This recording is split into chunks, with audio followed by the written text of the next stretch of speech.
നമ്മുടെ ഈ യോഗ നടപടികൾ ആരംഭിക്കുകയാണ്. ആദ്യമായി ഗുരുസ്മരണം. ഓം ഗുരുർബ്രഹ്മ ഗുരുർവിഷ്ണു ഗുരുദേവോ മഹേശ്വരഃ ഗുരു സാക്ഷാത് പരം ബ്രഹ്മ തസ്മൈ ശ്രീ ഗുരവേ നമഃ. ബഹുമാന്യനായ യോഗ അധ്യക്ഷൻ, നമ്മുടെ ഈ സർപ്പക്കാവുമായി ബന്ധപ്പെട്ട് ഇതിൻ്റെ കമ്മിറ്റിയുടെ പ്രിയപ്പെട്ട പ്രസിഡന്റ് ശ്രീനിവാസൻ അവറുകൾ ഇന്നിവിടെ മുഖ്യ പ്രഭാഷണം നടത്തുന്നതിന് വേണ്ടിയിട്ട് നമ്മുടെ ക്ഷണം സ്വീകരിച്ച് ഇവിടെ എത്തിച്ചേർന്നിരിക്കുന്ന ബഹുമാന്യനായ ഡോക്ടർ ദിലീപ് സാറിനെ കുറിച്ച് പറയുമ്പോൾ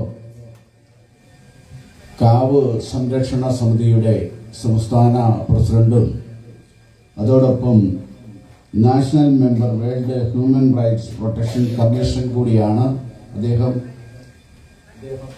പ്രിയമുള്ള കുടുംബാംഗങ്ങളെ, ഭക്തജനങ്ങളെ, സുഹൃത്തുക്കളെ, നമുക്കറിയാം നമ്മുടെ മുണ്ടകത്തിൽ നാഗരാജ ക്ഷേത്രം നമ്മുടെ പിതാമഹന്മാര് അന്നത്തെ കാലത്ത് കുടുംബത്തിൻ്റെ ഐശ്വര്യത്തിനും സമ്പൽ സമൃദ്ധിക്കും വേണ്ടിയിട്ട് അവരുടെ ആ കാലഘട്ടത്തിൽ കുടുംബത്തിൽ അത് പ്രതിഷ്ഠിക്കുകയും ആചാരാനുഷ്ഠാനങ്ങളോട് കൂടി തന്നെ അതിൻ്റെ കർമ്മങ്ങളൊക്കെ ചെയ്ത് പോരുന്നൊരു സാഹചര്യം. പക്ഷേ പല സന്ദർഭങ്ങളിലും ഇത് മുന്നോട്ട് കൊണ്ടുപോകാൻ പറ്റാത്ത ഒരു സാഹചര്യം നിലനിന്ന ഒരു സമയം ഉണ്ടായിരുന്നു. അപ്പോൾ ഇത് ഇവിടെ പ്രശ്നങ്ങളൊക്കെ വെച്ച് ഇതിൻ്റെ കാര്യങ്ങളൊക്കെ ചെയ്ത് മണ്ണാറശാലയിൽ കൊണ്ടിരുത്തുന്നതിന് വേണ്ട നടപടിക്രമങ്ങളൊക്കെ ചെയ്തു. എങ്കിലും അത് ഫലപ്രദമാകുകയില്ല എന്ന് പിന്നീട് നമുക്ക് ബോധ്യപ്പെടുകയും അന്നത്തെ ആ സാഹചര്യത്തിൽ അന്ന് നമ്മളോട് അതിൻ്റെ അറിയാവുന്ന ആളുകൾ പറഞ്ഞു തന്നത്, നിങ്ങളെ സംബന്ധിച്ചിടത്തോളം നിങ്ങളെ കൊണ്ട് പറ്റുന്ന രീതിയിൽ അവരെ സംരക്ഷിച്ചു പോരുക, അത് നിങ്ങൾക്ക്, നിങ്ങളുടെ കുടുംബത്തിന്, നിങ്ങളുടെ കുടുംബാംഗങ്ങൾക്ക് എല്ലാവർക്കും ഐശ്വര്യത്തെ പ്രദാനം ചെയ്യും എന്നാണ് പറഞ്ഞത്. അതനുസരിച്ച് നാളിതുവരെ കുടുംബാംഗങ്ങളെല്ലാം ഒത്തുകൂടി അവരെ കഴിയാവുന്ന രീതിയിൽ നമ്മുടെ ഈ കാവ് സംരക്ഷിച്ച് പോരുകയാണ്. നമ്മളെ സംബന്ധിച്ച് നമ്മുടെ കുടുംബാംഗങ്ങൾ മാത്രമാണ് ഇതുമായി ബന്ധപ്പെട്ട് ഇതിൻ്റെ ചടങ്ങുകളിലൊക്കെ പങ്കെടുക്കുകയൊക്കെ ചെയ്യുന്നത്. പക്ഷേ ഇപ്പോൾ നമ്മുടെ ഈ പ്രദേശവാസികളായ മുഴുവൻ ആളുകളും നല്ല വിശ്വാസികളായി തന്നെ കടന്നു വന്നുകൊണ്ട് നമ്മളിവിടുന്ന് ചെയ്യുന്ന എല്ലാ പുണ്യപ്രവർത്തികളിലും അവരുടെ എല്ലാ ആത്മാർത്ഥമായ സഹായ സഹകരണങ്ങൾ നമുക്ക് ലഭിച്ചുകൊണ്ടാണ്. ഇന്ന് തന്നെ ഇവിടെ കളം വഴിപാടി, രണ്ടാമത്തെ കളം വഴിപാട് നടത്തുന്നത് പോലും ഇതുമായിട്ട് വളരെ ഭക്തിയോടുകൂടി ഇതിന്റെ തൊട്ടയൽവക്കത്ത് താമസിക്കുന്ന ആളുകൾ തന്നെയാണ്. അപ്പൊ അവർക്കൊക്കെ ഈ കാവിനോടുള്ള ആത്മാർത്ഥതയും അവിടെ നിന്ന് അവർക്ക് കിട്ടുന്ന ആ അനുഗ്രഹവും ഒന്നുകൊണ്ട് മാത്രമാണ് അവരുമൊക്കെ ഈ വഴിപാടുകൾ നടത്തുവാൻ തയ്യാറായി മുന്നോട്ട് വരുന്നത്. ആത്മാർത്ഥമായി നമ്മളെ സംബന്ധിച്ച് ഇവിടെ വന്ന് പ്രാർത്ഥിച്ചാല് നമുക്ക് സാധിക്കാത്ത ഒരു കാര്യങ്ങളും തന്നെയില്ല. ഇപ്പോൾ സാറൊക്കെ ഈ കാവ് സംരക്ഷണ സമിതിയുടെ പ്രധാന ഭാരവാഹികളായിട്ടിരിക്കുമ്പോൾ നമ്മളെ സംബന്ധിച്ച് നമ്മൾ ഇതുവരെ ഗവൺമെന്റ് തലത്തിൽ ഒരു ആനുകൂല്യത്തിനുമായി പോയിട്ടില്ല. ഇത് കാവിനെ സംബന്ധിച്ച് കാവ് സംരക്ഷണത്തിന് ഗവൺമെന്റിന്റെ പ്രത്യേകമായ ഫണ്ടും മറ്റു കാര്യങ്ങളും ഒക്കെ എല്ലാ വർഷവും കാവ് സംരക്ഷണത്തിനായി നീക്കി വെക്കാറുണ്ട്, അത് അനുവദിച്ചു കൊടുക്കാറുമുണ്ട്.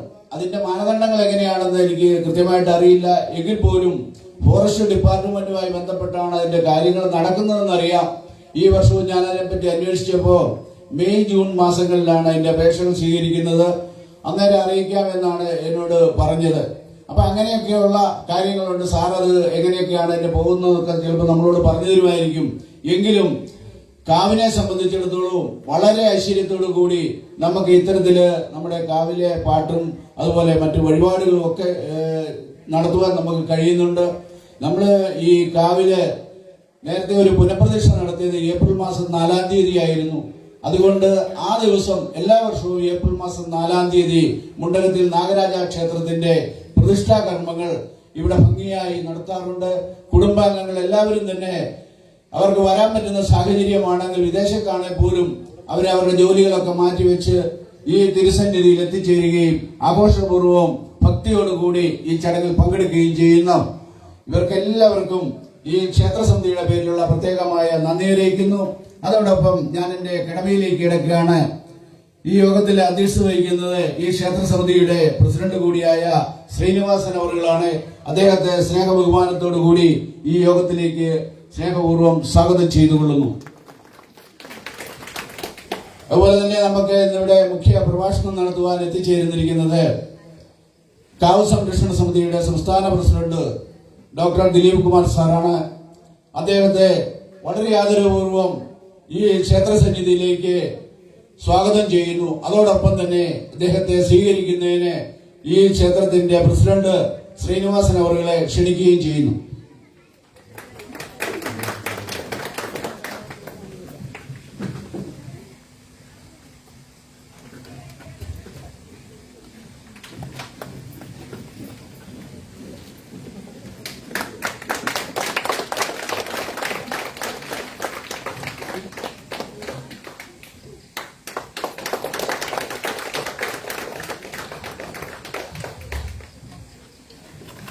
അതോടൊപ്പം ഇവിടെ കേരളത്തിലെ തന്നെ ഏറ്റവും പ്രഗത്ഭരമായ രീതിയിൽ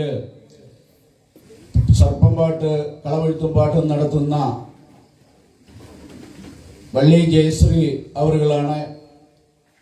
ഇപ്പൊ 3 കൊല്ലമായിട്ട് വള്ളി ജയശ്രീയുടെ നേതൃത്വത്തിലാണ് ഇവിടെ ഈ കളവെഴുത്ത് പാട്ട് നടക്കുന്നത്. വളരെ ഭംഗിയായ രീതിയിൽ കളവെഴുത്തും പാട്ടും നടത്തുന്നു. കാരണം കേരളത്തിൽ അങ്ങോളം ഇങ്ങോളം ഒട്ടനവധി കാവുകളിലെ പ്രതിഷ്ഠയോ അല്ലെങ്കിൽ അതിന്റെ ചടങ്ങുകളുമായി ബന്ധപ്പെട്ട് വളരെയേറെ തിരക്കുള്ള ആളാണ്.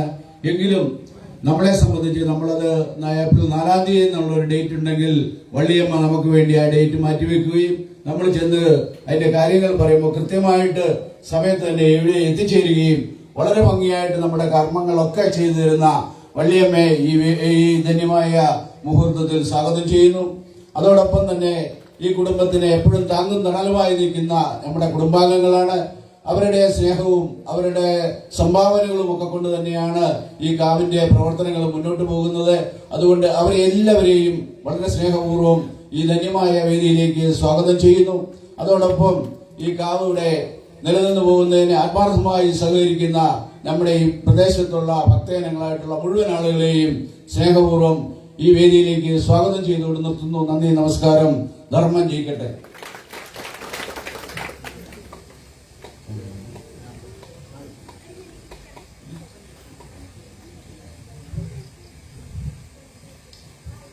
ഞാൻ ദിലീപ് സാറിനെ പ്രഭാഷണത്തിനായി ക്ഷണിക്കുന്നു.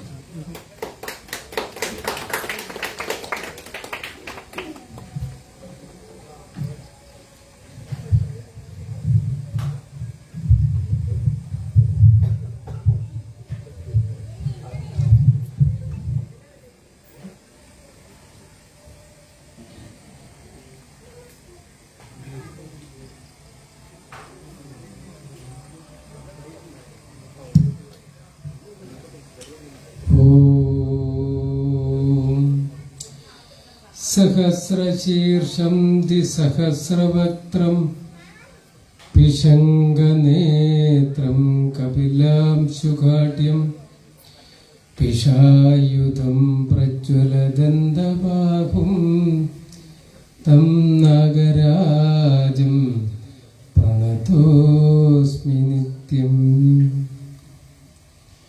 നാഗരാജാവിൻ്റെ നാമം കൊണ്ട് ഒരു സർപ്പക്കാവല്ല, കേരളത്തിലുടനീള സർപ്പക്കാവുകളുണ്ട്. നമുക്ക് വ്യക്തമായ കണക്കുകളില്ല. കന്യാകുമാരി മുതൽ അങ്ങ് ഗോകർണം വരെയുള്ള പ്രദേശം നാഗഭൂമി എന്നാണ് അറിയപ്പെട്ടിരുന്നത്. ഇന്നും അറിയപ്പെടുന്ന അങ്ങനെ നാഗഭൂമി. ആദിമ മനുഷ്യൻ നമ്മളിന്നീ കാണുന്ന ക്ഷേത്രങ്ങളിലൊക്കെ പ്രവേശനമില്ലാതിരുന്ന കാലത്ത് എല്ലാവരും ആരാധിച്ചിരുന്ന സർപ്പക്കാവുകളിലാണ്. സർപ്പക്കാവുകൾക്ക് അന്ന് പ്രാധാന്യം ഉണ്ടായിരുന്നു. എന്തുകൊണ്ടാണെന്നറിയാമോ? തീണ്ടലും തൊടിയിലും ഉണ്ടായിരുന്ന ഒരു കാലഘട്ടത്തിലൂടെയാണ് നമ്മൾ കടന്നു വന്നത്. തീണ്ടലും തൊടിയിലും അങ്ങനെ എല്ലാ ക്ഷേത്രങ്ങളിലും എല്ലാവർക്കും പ്രവേശിക്കാൻ സാധിക്കാതിരുന്ന ഒരു കാലഘട്ടത്തിലൂടെ നമ്മൾ കടന്നു വന്നിട്ടുണ്ട്. നമ്മുടെ മുൻ തലമുറയ്ക്കറിയാം, ഈ തലമുറയ്ക്ക് അറിയാൻ പറ്റില്ല. അങ്ങനെയാണ് ഈ ജാതി സംബന്ധമായ കാര്യങ്ങളില് എല്ലാവർക്കും ആരാധിക്കാൻ എല്ലാ ക്ഷേത്രത്തിലും എല്ലാ ഹിന്ദുക്കൾക്കും പ്രവേശിക്കാൻ സാധിക്കാതിരുന്ന കാലത്താണ് ക്ഷേത്രപ്രവേശന വിളംബരം ഉണ്ടായത്. എന്നിട്ടും വീണ്ടും നമുക്ക് പ്രവേശിക്കാൻ സാധിച്ചില്ല. അപ്പോഴൊക്കെ എല്ലാവർക്കും ആശ്രയമായിരുന്നു അവനവന്റെ കുടുംബ സർപ്പക്കാവായ. വേറെ ഒന്നുമല്ല, നിങ്ങൾ ഓർക്കണം, വൈക്കത്തമ്പലത്തിന്റെ ചുറ്റുവട്ടത്തുള്ള റോഡിലൂടെ നടക്കാൻ വേണ്ടി സമരം ചെയ്യേണ്ടി വന്നു. മന്നത്തെ പത്മനാഭൻ മുതൽ എല്ലാ ആധ്യാത്മിക നേതാക്കന്മാരും കെ കളപ്പനും ഉൾപ്പെടെ എല്ലാവരും ഇറങ്ങി. എന്തിനാ ഇറങ്ങി? നടക്കാൻ. നമുക്കൊന്ന് പൊതുവഴിയെ നടക്കണ്ടേ? അതിന് പോലും എല്ലാ ഹിന്ദുക്കൾക്കും സാധിക്കാതിരുന്ന കാലഘട്ടത്തിൽ കടന്നു വന്നവരാണ് നമ്മുടെ തൊട്ടു പിന്നാലെ കടന്നുപോയ ആ ഒരു തലമുറ. നമ്മുടെ മുൻപ് കടന്നുപോയ ആ ഒരു തലമുറ ഇവിടെയൊക്കെ കടന്നു വന്നിട്ടുണ്ട്. ഇന്നത്തെ മക്കൾക്ക് ഇതൊന്നും അറിയത്തില്ല. ഇന്നത്തെ കുട്ടികളോട് ചോദിച്ചു കഴിഞ്ഞാൽ അവർ സ്വാതന്ത്ര്യം അനുഭവിച്ച് വളർന്നവരാ. സ്വാതന്ത്ര്യം കൂടിപ്പോയതിന്റെ കുഴപ്പമുള്ളൂ, അത് ടി വി കാണാം. പക്ഷെ സ്വാതന്ത്ര്യം അനുഭവിച്ച് വന്ന തലമുറയ്ക്ക് ഇതൊന്നും അറിയത്തില്ല. അന്ന് കുടുംബ സർപ്പക്കാവുകളിലായിരുന്നു എല്ലാവരും ആരാധിച്ചിരുന്നത്. നമുക്ക് ഇന്നിപ്പോ എല്ലാവർക്കും തോന്നും എന്തിനാ ഇവിടെ വരുന്നത്, എന്നാൽ പിന്നെ തിരുനക്കര അമ്പലത്തിൽ പോയാൽ പോരെ എന്ന് പലർക്കും ഉള്ളിൽ തോന്നാറുണ്ട്. എന്തുകൊണ്ടാ? ഇന്ന് നമുക്ക് അവിടെ യഥേഷ്ടം പ്രവേശിക്കാൻ അനുവാദം ഉള്ളതുകൊണ്ടാണ്. ഇതിനു മുമ്പ് നമ്മുടെയൊക്കെ കാരണവരും പൂർവികരും ഒക്കെ അവനവന്റെ കുടുംബ സർപ്പക്കാവിൽ മാത്രം അവിടുത്തെ പരദേവതയെ ആശ്രയിച്ച് മാത്രം നിന്നവരാ. കയറ്റത്തില്ലായിരുന്നു മറ്റു ക്ഷേത്രങ്ങളിൽ. അതിന്റെ പ്രാധാന്യം അവിടാണ്. പക്ഷെ ഇന്നത്തെ എല്ലാവർക്കും അറിയത്തില്ലത്. ഇപ്പൊ ഇതിനു മുമ്പ് വന്നവർ ഇതൊക്കെ കടന്നു വന്നവരാണ്. എന്താണ് സർപ്പക്കാവെന്ന് നിങ്ങൾ ചിന്തിച്ചിട്ടുണ്ടോ? സർപ്പക്കാവ് എങ്ങനെ ഉണ്ടായി? നമ്മളവർക്കും അവിടെ ഇവിടെയൊക്കെ ഓരോരുത്തർ തിരുമേനിമാർ കൊണ്ടുവന്ന് വിളിച്ചു, അവരും പ്രവേശിച്ചു, അവര് അവിടെ വിഗ്രഹങ്ങളൊക്കെ ഉണ്ടാക്കിയതാണെന്ന്. അങ്ങനെയല്ല സർപ്പക്കാവ് ഉണ്ടാകുന്നത്. കാരണം നിങ്ങൾ ഓർത്തേ, തീണ്ടലും തൊടിയിലും ഉണ്ടായിരുന്ന കാലത്ത് ഒരു തിരുമേനിമാരും മറ്റുള്ള സമുദായക്കാരുടെ സർപ്പക്കാവിലും ക്ഷേത്രത്തിലും ഒന്നും പ്രവേശിച്ചിരുന്നില്ല എന്നുള്ളത് യാഥാർത്ഥ്യമാണ്. പിന്നെ എങ്ങനെ സർപ്പക്കാവ് ഉണ്ടായി? നമ്മുടെ ഈ നാട്ടിൽ ഇന്ന് നിങ്ങൾ നോക്കിയാൽ എവിടെ നിന്ന് നോക്കിയാലും ചുറ്റുവട്ടത്തിൽ 10 വീട് കാണും. അങ്ങനെ ഇന്നത്തെ കാലത്തെ കാര്യമാണ്. ഇതിനു മുമ്പ് 100-500 വർഷത്തിന് മുമ്പ് നിങ്ങളൊന്ന് ഓർത്തു നോക്കി, ഇവിടെ എല്ലാം ഒരു ജനനിബിഡമായ പ്രദേശമായിരുന്നില്ല. നിരവധി വീടുകളുണ്ടായിരുന്നില്ല. കാടുകളും വനസമ്പുഷ്ടവുമായി കാടായിട്ട് കിടന്നിരുന്ന സ്ഥലങ്ങളായിരുന്നു. അല്ലെങ്കിൽ നിങ്ങളുടെ മുത്തച്ഛന്മാരോടൊക്കെ ചോദിച്ചാൽ പറഞ്ഞു തരും, അന്ന് ഈ വീടുകളൊന്നുമില്ല, ഈ മതിലില്ല, ഈ റോഡില്ല. അന്നും പക്ഷെ ഈ ഭൂമിയുണ്ട്, ഇതിന്റെയൊക്കെ ഉടമസ്ഥരുമുണ്ട്. അന്ന് കാട് പിടിച്ചു കിടന്ന ഭൂമി വെട്ടിത്തെളിച്ച് കൃഷി ചെയ്യുവാൻ നമ്മുടെ കാരണവന്മാര് കാട്ടിലോട്ട് കയറിയപ്പോ ഈ കാട്ടിൽ തന്നെ അവിടെ ഇവിടെയൊക്കെ ആയിട്ട് കാണാൻ സാധിക്കും ഈ സർപ്പങ്ങള് ചത്തിങ്ങനെ ഉണങ്ങിയിരിക്കും. സർപ്പങ്ങള് ചത്തുണങ്ങിയിരിക്കും. സർപ്പങ്ങൾ ചത്ത് കിടക്കുന്ന കണ്ടിട്ടുണ്ട് ഇല്ലേ? വഴിയിലൊക്കെ പാമ്പ് ചത്ത് കിടക്കുന്ന കണ്ടിട്ടില്ലായിരുന്നു. കാണാത്ത അറിയില്ല. വണ്ടി കയറിയെങ്കിലും ചത്ത് കിടത്തേക്കും. സർപ്പങ്ങൾ, പാമ്പുകൾ ചത്ത് കിടക്കുന്ന നമ്മൾ കണ്ടിട്ടുണ്ട്. പക്ഷെ പാമ്പുകൾ ചത്തിരിക്കുന്നത് നിങ്ങൾ കണ്ടിട്ടുണ്ടോ? അതാണ് നാഗസമാധി എന്ന് പറയും. ഗൂഗിളിലൊക്കെ സെർച്ച് ചെയ്താൽ നിങ്ങൾക്ക് കാണാൻ പറ്റും. നാഗസമാധി 3.5 ചുറ്റി ഇങ്ങനെ ചുറ്റി ഇരുന്നിട്ട് ഇങ്ങനെ മുകളിലിരുന്ന് ഇങ്ങനെ തല ചുരുട്ടി ഇങ്ങനെ ഇരുന്ന് ചേർന്ന് ഈ കാട്ടിലൂടെ കാരണവന്മാരൊക്കെ കയറി ചെല്ലുമ്പോൾ ഇങ്ങനെ ചത്തിരിക്കുന്ന പാമ്പിനെ കാണും. ഒരു സർപ്പം സ്വയം സമാധിയാകാൻ തെരഞ്ഞെടുത്ത സ്ഥലമാണ്. ചട്ടമ്പിസ്വാമി, ശ്രീനാരായണ ഗുരുദേവനൊക്കെ സമാധി ഇരിക്കും നമ്മൾ കണ്ടിട്ടില്ല. അതുപോലെ സർപ്പം സമാധി ഇങ്ങനെ ചുരുണ്ടി ഇങ്ങനെ ഇരിക്കും. അങ്ങനെ സ്വയം സമാധി ഇരുന്ന് അവിടെ ഇരുന്ന് അങ്ങ് സമാധിയിലേക്ക് മരിക്കും. അങ്ങനെ സമാധിയായ സർപ്പങ്ങളെ കാണും. ഈ കാട് വെട്ടി ചെല്ലുമ്പോൾ അവരെന്ത് ചെയ്യും? അത്രയും സ്ഥലം അളന്ന് നോക്കിയിട്ടല്ല, അതിന്റെ രൂപവും ഭാവവും നോക്കിയിട്ടല്ല, അതിനെ സമയദ്രവാക്കിയിട്ടല്ല. എപ്പോഴും ഓർക്കണം, കുറച്ച് സ്ഥലം അതിനു വേണ്ടിയിട്ട് അങ്ങ് മാറ്റിയിട്ടേക്കുക. ഇതിനാ സർപ്പക്കാവെന്നും പറഞ്ഞു. ഒരു സർപ്പം സ്വയം സമാധിയാകാൻ തിരഞ്ഞെടുത്ത സ്ഥലം അവര് അത് പവിത്രമാക്കിയിട്ട് അവിടെ അങ്ങോട്ട് മാറ്റിയിട്ടേക്കും. മക്കളെ അവിടെ കയറി കെട്ടുമ്പോഴൊക്കെ ചെയ്ത് സർപ്പക്കാവാണെന്നും പറഞ്ഞ് അന്ന് മാറ്റിയിട്ടിട്ടുണ്ട്. പിന്നീട് കാലക്രമേണ ഈ സർപ്പത്തിൽ അവിടെ ചത്തിരിക്കുന്ന ആ സർപ്പത്തിന്റെ മുകളിലേക്ക് ചെതല് പുറ്റുകൂടും. വാൽമീകിക്ക് പേര് വന്ന എങ്ങനെ? വാൽമീകം വന്നുകൊണ്ടാണ്. എല്ലാവരും ചോദിക്കും സർപ്പപ്പുറ്റെന്ന് പറഞ്ഞാൽ സർപ്പം പുറ്റുണ്ടാക്കുമോ എന്ന് ചോദിക്കും. സർപ്പപ്പുറ്റൊന്നും ഉണ്ടാക്കുന്നില്ല, ചെതലാണ് പുറ്റുണ്ടാക്കുന്നത്. വാൽമീകി എങ്ങനെയാ? വാൽമീകി മഹർഷി എങ്ങനെയാ പുറ്റിനകത്ത് കയറിയ? വാൽമീകി മഹർഷിയാണോ പുറ്റുണ്ടാക്കിയത്? അല്ല, ചെതലാണ്. അപ്പൊ ഇതിന്റെ മുകളിലൂടെ ഇങ്ങനെ ചെതൽപുറ്റ് വന്നങ്ങ് കയറി ഇങ്ങനെ മൂടിയിരിക്കും. അതാണ് സർപ്പപ്പുറ്റ് എന്നറിയപ്പെടുന്നത്. നമ്മുടെ കേരളത്തിലെ കാലാവസ്ഥ എന്ന് പറയുന്നത് 6 മാസം മഴയും വെയിലും ഒക്കെ ആയിട്ടുള്ളതാണ്. അപ്പൊ ഇത് കാലക്രമേണ ഇത് അങ്ങ് മണ്ണിൽ ലയിക്കും. ഒരു സർപ്പം സ്വയം സമാധിയാകാൻ തിരഞ്ഞെടുത്ത സ്ഥലമാണ്. അപ്പൊ അത് നമ്മുടെ പൂർവികർ എന്ത് ചെയ്യും? ഇതങ്ങ് മണ്ണിൽ ലയിച്ചു കഴിഞ്ഞാൽ ഇവിടെ ഒരു സർപ്പം സമാധിയായ സ്ഥലമാണെന്ന് നമുക്കറിയത്തില്ല. അവരെന്ത് ചെയ്യും? അവിടെ ഒരു സർപ്പവിഗ്രഹം ഉണ്ടാക്കി പ്രതിഷ്ഠിക്കും. അവിടെ ഒരു സർപ്പവിഗ്രഹം, അന്നത്തെ ഓരോ സർപ്പക്കാവിന്റെ ഇരിക്കുന്ന വിഗ്രഹം കണ്ടാൽ അറിയാം കുടുംബത്തിന്റെ പ്രൗഢി. ആ വിഗ്രഹം ഇരിക്കുന്നത് കണ്ടാൽ അറിയാം അന്നത്തെ കാലത്ത്. അതുപോലെ ഇപ്പൊ നമ്മൾ ഓരോ സർപ്പക്കാവ് ഇരിക്കുന്ന വിഗ്രഹങ്ങളിലെ 2 അടി 3 അടിയുള്ള പൊക്കമുള്ള വിഗ്രഹങ്ങളൊക്കെ ഇങ്ങനെ ഇരിക്കുന്ന കാണത്തില്ലേ? ഇന്ന് ആ വിഗ്രഹം ഉണ്ടാക്കാൻ പെടുന്ന പാട് നിങ്ങൾക്കറിയോ? മയിലാടി ചെല്ലണം. അതായത് കന്യാകുമാരിക്ക് അടുത്താണ്. മയിലാടി ചെല്ലണം വിഗ്രഹം ഉണ്ടാക്കാൻ. ഇപ്പൊ അടുത്ത കാലത്താണ്, ഒത്തിരി കാലൊന്നും ആയില്ല ചെങ്ങന്നൂരൊക്കെ വിഗ്രഹങ്ങളൊക്കെ ഉണ്ടാക്കാൻ തുടങ്ങിയിട്ട്. അപ്പം ഈ സർപ്പ വിഗ്രഹ ദീപവും തെളിച്ച് സർപ്പക്കാവായിട്ട് അങ്ങോട്ട് നൂറ്റാണ്ടുകളോളം ആരാധിച്ചു വന്നു. അങ്ങനെ സർപ്പക്കാവ് പ്രകൃതി ദത്തമായിട്ടുണ്ടാക്കിയതാണ്, ഒരുത്തരും ഉണ്ടാക്കിയതല്ല. അതുകൊണ്ടാണ് സർപ്പത്തിനെ മാറ്റാൻ പറ്റില്ല എന്ന് പറയുന്നത്. ഏത് ദേവേച്ചം വന്നാലും ഏത് ജ്യോതിഷി വന്നാലും പ്രശ്നം വെച്ച് മാറ്റിക്കോളാൻ പറയുന്നത് മേളിയിരിക്കുന്ന വിഗ്രഹം മാത്രമാ.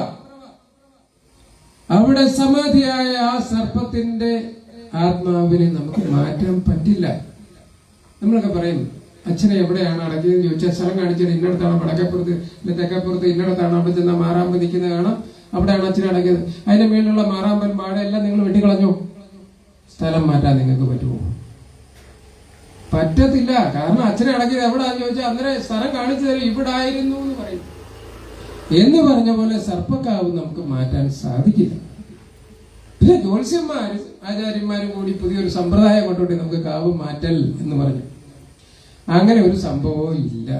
മേളിൽ ഇരിക്കുന്ന വേണം വിഗ്രഹം എടുത്തോണ്ട് പോവാം, അത്ര തന്നെ. സർപ്പക്കാവ് ആർക്കും മാറ്റാൻ പറ്റത്തില്ല. നിങ്ങളുടെ അച്ഛന്റെ അല്ലെങ്കിൽ മുത്തച്ഛന്റെ ആരുടെയും ആയിക്കോട്ടെ, അവരുടെ മൃതദേഹം സംസ്കരിച്ച സ്ഥലം നിങ്ങൾക്ക് മാറ്റാൻ സാധിക്കുമോ? മാറ്റാൻ സാധിക്കത്തില്ല. അതുപോലെ തന്നെയാ ഒരു സർപ്പം സ്വയം സമാധിയാകാൻ തെരഞ്ഞെടുത്ത പവിത്രമായ ഭൂമിയാണ് സർപ്പക്കാവ്. അവിടെ വൃക്ഷങ്ങളുണ്ടാവും, കാടുണ്ടാവും. എന്നോട് ഒരാൾ ചോദിച്ചിട്ടുണ്ട് സർപ്പക്കാവിൽ വെക്കുന്ന വൃക്ഷങ്ങൾ എന്തൊക്കെയാണ്? ഹൃദയമൊന്നും വെക്കണ്ട, അവിടെ നിൽക്കുന്ന എല്ലാം സർപ്പങ്ങളുടെയാണ്. സർപ്പക്കാവ് എന്നുള്ള ആ പേരിനകത്തുണ്ട് ഇതാരുടെ, അതിന്റെ ഉടമസ്ഥൻ ആരുടെയാണ്? സർപ്പങ്ങളാ. സർപ്പങ്ങൾക്കാവ് ആരുടെയാണെന്ന് ചോദിച്ചു കഴിഞ്ഞാൽ ചിലർ ഞങ്ങളുടെ കുടുംബത്തിലെ സർപ്പമാണോ അതെന്നൊക്കെ പറയാറുണ്ട്. നമ്മുടെ കുടുംബത്തിലെ സർപ്പക്കാവ് എന്ന് പറഞ്ഞില്ല, ആ കാവ് സർപ്പങ്ങളുടെയാണ്. നമ്മളത് പവിത്രമായിട്ടൊന്ന് സൂക്ഷിച്ചാൽ മതി. കാരണം നമ്മളൊക്കെ ഇല്ലാതാണ്. ഈ കാവും ഇതൊക്കെ ഇവിടെ നിലനിൽക്കുന്നതാണ്. നിങ്ങൾ ഉണ്ടാക്കി വെച്ച ഈ ക്ഷേത്രം ഇവിടെ ഉണ്ടാവും. അതിൽ നാട്ടിയ ഓരോ തൂണും അവിടെ ഉണ്ടാവും. വെച്ചിരിക്കുന്ന ഓരോ കല്ലും ഇവിടെ എന്നും ഉണ്ടാവും. ഈ മതിൽ സഹിതം കാണും. ഇല്ലാത്തത് ഞാനും നിങ്ങൾ മാത്രമേ ഇവിടെ ഉണ്ടാകാതുള്ളൂ. നമ്മളിവിടെ ചെയ്തു വെച്ച മുഴുവൻ സംഭവങ്ങളും ഈ ഭൂമി നിലനിർത്തിക്കൊണ്ട് നമ്മളില്ലാതാണ്. ഇപ്പം ഈ സർപ്പക്കാവിനൊക്കെ പ്രാധാന്യം എന്ന് പറഞ്ഞാൽ, ഒരു സർപ്പക്കാവ്, നിങ്ങളോട് ഒരു സർപ്പക്കാവ് എന്ന് പറഞ്ഞാൽ എന്താണ് എന്ന് ചോദിച്ചാൽ അതിന്റെ ഉത്തരം നമുക്കറിഞ്ഞില്ല. ഒരു സർപ്പക്കാവിന് ഇതിനെത്ര ഗവൺമെന്റ് ഡിപ്പാർട്ട്മെന്റ് ഇൻവോൾവ് ആയിട്ടുണ്ട്. നമ്മൾ ഒറ്റയടിക്ക് പറയും സർപ്പക്കാവ് എന്ന് പറയും. എന്താണ് സർപ്പക്കാവ്? സർപ്പക്കാവ് ഉണ്ടായത് ഇങ്ങനെയാണ് കേട്ടോ. നമ്മുടെ കൊച്ചുപിള്ളേരൊക്കെ അറിഞ്ഞിരിക്കണം. സർപ്പം സ്വയം സമാധിയാകാൻ തെരഞ്ഞെടുത്ത സ്ഥലമാണ് സർപ്പക്കാവ്. അതാണ് നമ്മൾ പവിത്രമായിട്ട് ഇങ്ങനെ തലമുറകളായി സൂക്ഷിച്ചു വിളക്ക് കത്തിച്ച് പ്രാർത്ഥിച്ചു പോയിരുന്നതേ ഉള്ളൂ, ഇല്ലേ? അതാണ് സർപ്പക്കാവ്. ഞാൻ പറഞ്ഞില്ലേ, ഇന്നും നമ്മള് ഈ ഗുരുദേവന്റെ ഒക്കെ പ്രതിഷ്ഠയ്ക്ക് മുന്നിൽ പോയി നമ്മൾ ഭക്തി പുരസ്സരം പ്രാർത്ഥിക്കുന്നില്ലേ? ചട്ടമ്പിസ്വാമി തിരുവടികളായ ആശ്രമത്തിൽ പോയി നമ്മൾ പ്രാർത്ഥിക്കുന്നില്ലേ? തീർത്ഥപാദ പരമഹംസ സ്വാമികളുടെ അവിടെ പോയി പ്രാർത്ഥിക്കുന്നില്ലേ? ശിവഗിരിയിൽ പോയി പ്രാർത്ഥിക്കുന്നില്ലേ? തലശ്ശേരി ഒരു ജഗന്നാഥ ക്ഷേത്രമുണ്ട്. അവിടെ ശ്രീനാരായണ ഗുരുവിന്റെ പ്രതിഷ്ഠയുണ്ടെന്നാണ് പറയുന്നത്. ഞാൻ പോയി കാണാൻ എനിക്ക് ഒത്തിട്ടില്ല. പലരും പറഞ്ഞിട്ടുണ്ട് ആ ഗുരുദേവന്റെ പ്രതിഷ്ഠ കണ്ടാൽ ശ്വാസം വലിക്കുന്ന പോലെ നമുക്ക് തോന്നുമെന്നാണ് പറയുന്നത്.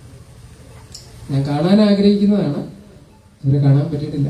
തലശ്ശേരി കൂടെ കടന്നു പോയിട്ടുള്ളപ്പോഴും ജഗന്നാഥ ക്ഷേത്രത്തിലോട്ട് എന്നെ പ്രഭാഷണത്തിനും വിളിച്ചിട്ടില്ല കേട്ടോ. അല്ലെങ്കിൽ അന്നെങ്കിലും കാണാമെന്ന് ഞാൻ കരുതിയിരുന്നു. പക്ഷെ ഇങ്ങനൊരു സംഭവമുണ്ട്. ഇവിടെ എന്തെങ്കിലും ചെല്ലുമ്പോൾ നിങ്ങൾക്കാണെങ്കിലും ആ ചാൻസ് കിട്ടുമ്പോൾ പോകുമ്പോൾ കാണാം, ഗുരുദേവൻ നേരിട്ട് പ്രതീക്ഷിച്ചാണ്. അവിടെ ഇരിക്കുന്ന ഗുരുദേവന്റെ പ്രതിഷ്ഠയില് നമ്മൾ ശ്വാസം വലിക്കുന്ന പോലെ കാണുമെന്നാണ് പറഞ്ഞത്. ഒത്തിരി പേരോട് പറഞ്ഞിട്ടുണ്ട്. തലശ്ശേരി എന്നുള്ളവരും പറഞ്ഞിട്ടുണ്ട്. അതൊക്കെ ഞാനിപ്പോൾ നിങ്ങളോട് പറയുക. നമ്മൾ അതിൻ്റെയൊക്കെ മുന്നേ പോയി നമ്മൾ പ്രാർത്ഥിക്കാറുണ്ട്. അതുപോലെ തന്നെ ഒരു സർപ്പം സ്വയം സമാധിയായ സ്ഥലമാണ് സർപ്പക്കാവ്. ഒരു ജ്യോത്സ്യനും ഇത് മാറ്റുവേല കുഞ്ഞേ, മാറ്റാൻ പറ്റില്ല.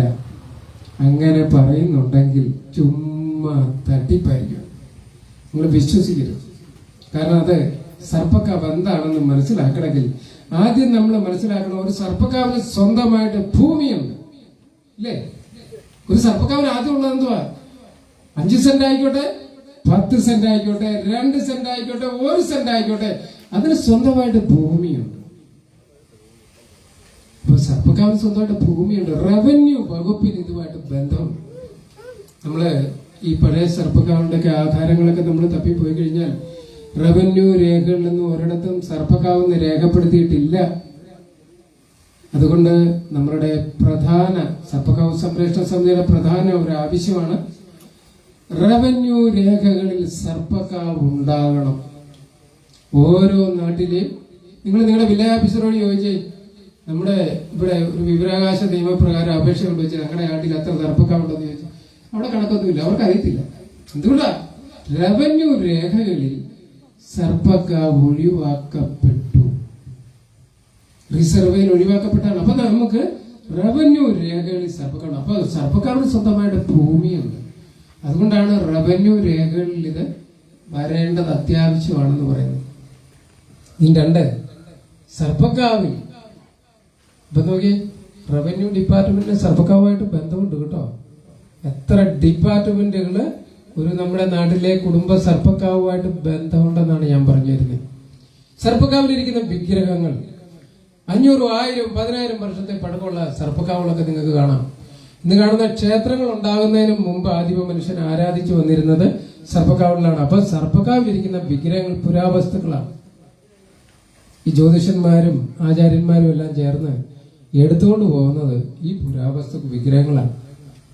നമ്മൾ ഗവൺമെന്റിനോട് ആവശ്യപ്പെടുന്ന ഇതാണ്, ഈ പുരാവസ്തു വിഗ്രഹങ്ങള് ഇങ്ങനെ തോന്നിയ മാസം പുരാവസ്തു വകുപ്പിന്റെ അനുമതിയില്ല ചുമ്മാ കൊണ്ടുപോവുക, മറ്റൊരു ക്ഷേത്രത്തിലേക്ക് മാറ്റുന്നു. ഇല്ലെങ്കിൽ ചിലരൊക്കെ മണിവിലാറ്റിലും ലേനിച്ചിലാറ്റിലും ആറ്റിലും തോട്ടിലൊക്കെ കൊണ്ട് കളയുക. ഇങ്ങനെയൊന്നും എടുത്തോണ്ട് പോകുന്ന എന്തുവാ? പുരാവസ്തുക്കളായ വിഗ്രഹങ്ങളെ പൂർവികര് 500, 800, 1000 വർഷങ്ങൾ പുരാതനമായ വിഗ്രഹങ്ങള് ജ്യോത്സ്യന്മാരും ആചാര്യന്മാരും കൂടി ചേർന്ന് പൂജ നടത്തി അങ്ങ് എടുത്തോണ്ട് പോകാൻ അനുവദിക്കരുത്. കാരണം അത്ര പുരാതനമാണിത്. ഒരു സർപ്പം സമാധിയാതിന്റെ മുകളിൽ വെച്ച് ആരാധിച്ചു വന്നിരുന്ന ആ വിഗ്രഹമാണ് ഒറ്റ രാത്രി കൊണ്ട് ദേവപ്രശ്നം നടത്തി എടുത്തോണ്ട് പോകുന്നത്.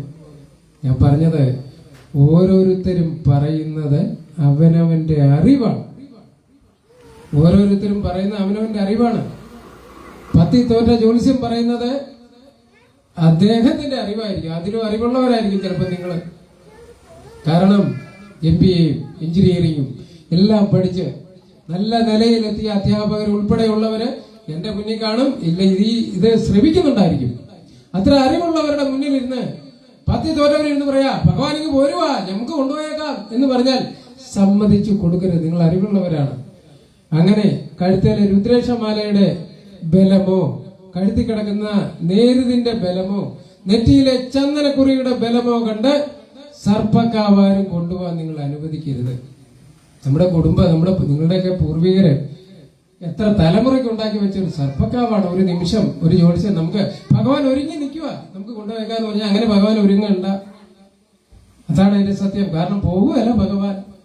അതാ ഞാൻ പറഞ്ഞേ, ഒരു സർപ്പം സമാധിയായ സ്ഥലത്തു നിന്ന് അവർക്ക് എടുത്തോണ്ട് പോകാൻ സാധിക്കുന്നത് വിഗ്രഹം മാത്രമാണ്.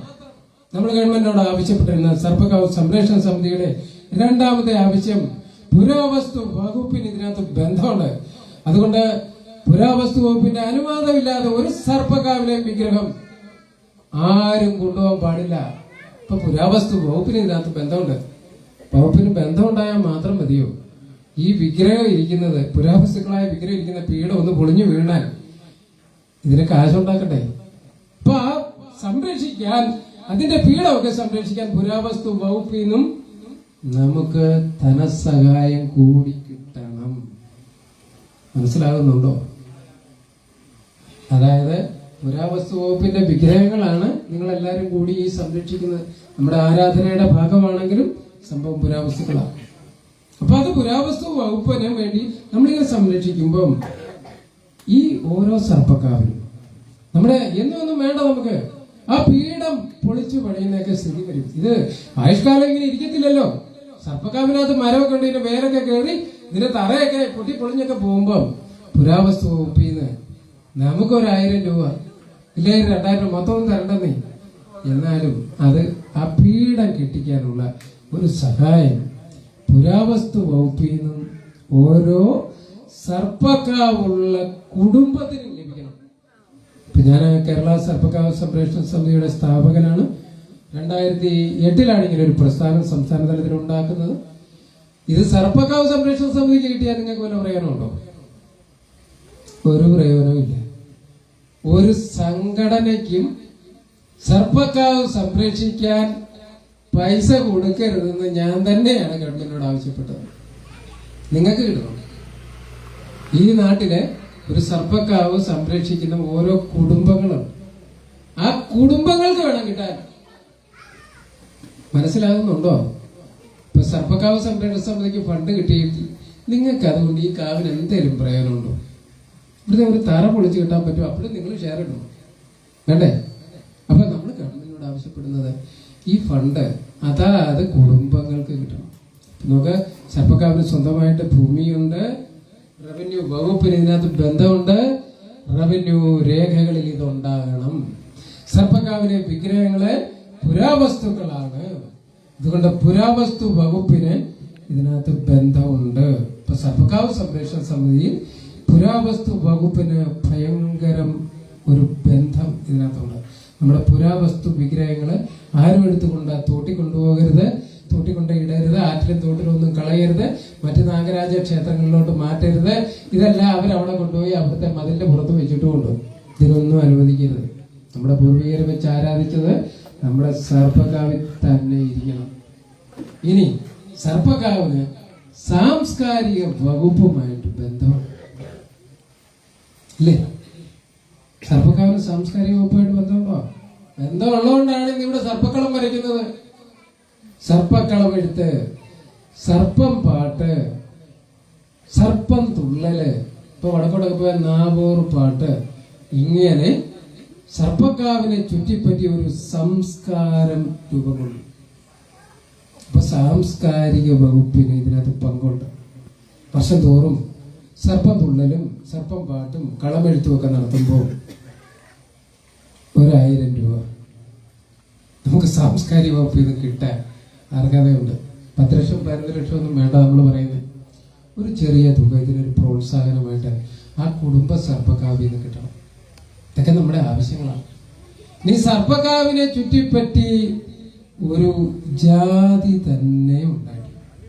പുള്ളുവൻ ഒരു ജാതി. ഞാൻ പറഞ്ഞില്ലേ, കേരളത്തിലെ ഒരു ബ്രാഹ്മണരും മറ്റൊരു സമുദായക്കാരുടെ സർപ്പക്കാവിൽ പൂജിച്ചിരുന്നില്ല. ആ കാലഘട്ടത്തിലും സർപ്പക്കാവിൽ പൂജ ഉണ്ടായിരുന്നു. ഓരോ കുടുംബത്തിലെയും കാരണവർമാര് വ്രതം എടുത്ത് അങ്ങോട്ട് വന്ന് നിൽക്കും. അവര് മുന്നിൽ നിന്ന് ചെയ്യിക്കും. പുള്ളുവനും പുള്ളുവത്തിയും കുടം കൊട്ടി പാടും. നാഗരാജാവിന്റെ കഥ, ആ കഥ പാടി ഇന്നും ഒരു കാര്യം നിങ്ങൾക്കറിയോ, ഈ 100ഉം പാലും ചടങ്ങൊക്കെ നടത്തുന്നില്ലേ, ഇതെല്ലാം എവിടുന്നാണ് ലോകം അറിഞ്ഞത്? സർപ്പം പാട്ടിലൂടെയാണ്. സർപ്പക്കാവ് സംരക്ഷിക്കാൻ വേണ്ടി ഒരു ജാതി തന്നെ ഉണ്ടായിട്ടുണ്ട്. ഇപ്പൊ നമ്മുടെ ആഗ്രഹം അവരും ഇക്കൂട്ടത്തിൽ സംരക്ഷിച്ചു പോകണം. എല്ലാ സർപ്പക്കാവിലും ഈ സാംസ്കാരിക വകുപ്പിൽ നിന്ന് ഈ കലാകാരന്മാർ, ഇതൊരു ഭയങ്കര കല. നിങ്ങൾ നോക്കി, അവിടെ നാഗയക്ഷിയമ്മയുടെ അവിടെ കളം വരച്ചിട്ടിട്ടുണ്ട്. അത് ഞാൻ അതിന്റെ പടിഞ്ഞാറ് ഭാഗത്തു നിന്ന് തൊഴുതപ്രാപ്തി ഇത്ര മനോഹരമായിട്ട്, ഇതൊരു കലയും കൂടിയാണ്. ഈ കലാകാരന്മാരെ നിലനിർത്തണം. ആ കലാകാരന്മാരെ കൂടെ നിലനിർത്തിയാലേ ഇതൊക്കെ നിലനിൽക്കുള്ളൂ. ഇപ്പൊ സർപ്പം പാട്ട്, സർപ്പം തുള്ളല്, നവൂർ പാട്ട്, നമ്മുടെ ഈ കളമെഴുത്തൊക്കെ നിലനിന്ന് പോകണമെങ്കിൽ നമുക്ക് ഇതിനും, ഞാൻ പറയല്ലേ, സിനിമാടന്മാർക്കൊക്കെ ഉണ്ടല്ലോ പെൻഷനൊക്കെ ഉണ്ടല്ലോ അല്ലേ? ഈ സിനിമയും കഥകളിയും മാത്രമല്ലല്ലോ കലയെന്ന് പറയുന്നത്. ആണോ? സിനിമ കഥകളി മാത്രമാണോ? കഥകളി ആചാര്യന്മാർക്കൊക്കെ പുരസ്കാരമൊക്കെ കൊടുക്കുക നിങ്ങൾ കണ്ടിട്ടില്ലേ? അതൊക്കെ മാത്രമുള്ളൂ കല. ഭരതനാട്യത്തിനുള്ളത് മാത്രമുള്ളൂ. ഇവര് നമ്മുടെ അനുഷ്ഠാന ചടങ്ങുകൾ സംരക്ഷിച്ചു വരുന്നത് ഇവരിലൂടെയാണ്. അവർക്കും എല്ലാ സഹായങ്ങളും സാംസ്കാരിക വകുപ്പിലൂടെ ലഭ്യമാണ്. കേരളത്തില് എണ്ണപ്പെട്ട കുടുംബങ്ങളെ കാണുള്ളൂ ഈ പുള്ളുവന്മാര്. അവരുടെ കുടുംബത്തില് ഈ സർപ്പക്കാവൊക്കെ നിന്ന് പോയാൽ അവരും നിന്ന് പോകുക. അപ്പൊ അവർക്ക് ഈ പുള്ളുവൻ എന്ന് പറയുന്ന ഒരു കുലത്തിനെ രക്ഷിക്കണം. അപ്പൊ അതിനുവേണ്ടി ഗവൺമെന്റ് ഇവർക്ക് പെൻഷൻ ഏർപ്പെടുത്തുക. അത് അങ്ങനെ ചോദിക്കും, പെൻഷൻ ഇപ്പൊ ഓൾറെഡി ഉണ്ടല്ലോ, വാർദ്ധക്യ പെൻഷൻ ഇല്ലേ എന്നൊക്കെ ചോദിക്കും. ഇതൊന്നുമല്ല, ഈ കല നിർത്താൻ വേണ്ടി നടത്തണമെങ്കിൽ ഇതിന് സമ്പത്ത് ആവശ്യമാണ്. ഇപ്പൊ സാംസ്കാരിക വകുപ്പിൽ നിന്നും സർപ്പക്കാവുള്ള കുടുംബത്തിനും ഫണ്ട് ലഭിക്കും. ഒപ്പം ഈ കലാകാരന്മാരെ, ആ ഒരു സമുദായത്തെ അന്യം നിന്നു പോകാതെ സംരക്ഷിക്കാൻ വേണ്ടതും ഗവൺമെന്റ് ചെയ്യണം. അതൊക്കെ നമ്മുടെ ആവശ്യങ്ങളാണ്. സർപ്പക്കാവ് സംരക്ഷണ സമിതി നിങ്ങളുടെ മനസ്സിലിരുന്നാണ് സംസാരിക്കുന്നത്. അല്ലെങ്കിൽ ഇവിടെ കളം വരച്ച പുള്ളുവന്റെയും പുള്ളുവത്തിയുടെയും ഉള്ളിലിരുന്നാണ് ഞാൻ ഈ സംസാരിക്കുക. അല്ലെങ്കിൽ നമുക്കൊരു പ്രസ്ഥാനം ഉണ്ടാക്കിയിട്ട് ഇത് യുണൈറ്റഡ് നേഷന്റെയോ അല്ലെ ലോകം മുഴുവനുള്ള പരിസ്ഥിതിക്കുള്ള ഫണ്ടുകൾ മേടിച്ചെടുക്കുക എന്നുള്ള യാതൊരു ഉദ്ദേശവും നമുക്കിതില്ല. നമ്മൾ ആവശ്യപ്പെടുന്നത് ഇതൊക്കെ കിട്ടണം. ആർക്ക് കിട്ടണം? സർപ്പക്കാവുള്ള കുടുംബങ്ങൾക്ക് കിട്ടണം, ആ കലാകാരന്മാർക്ക് കിട്ടണം. കേട്ടോ, ഇപ്പൊ എത്രയായി? റവന്യൂ വകുപ്പ്, പുരാവസ്തു വകുപ്പ്, സാംസ്കാരിക വകുപ്പ്. ഇനി സർപ്പക്കാവിലെ പാമ്പുണ്ട്. സർപ്പക്കാവ് പാമ്പുണ്ട്. വന്യമൃഗ സംരക്ഷണ വകുപ്പിനും ഇതിനകത്ത് പങ്കുണ്ട്.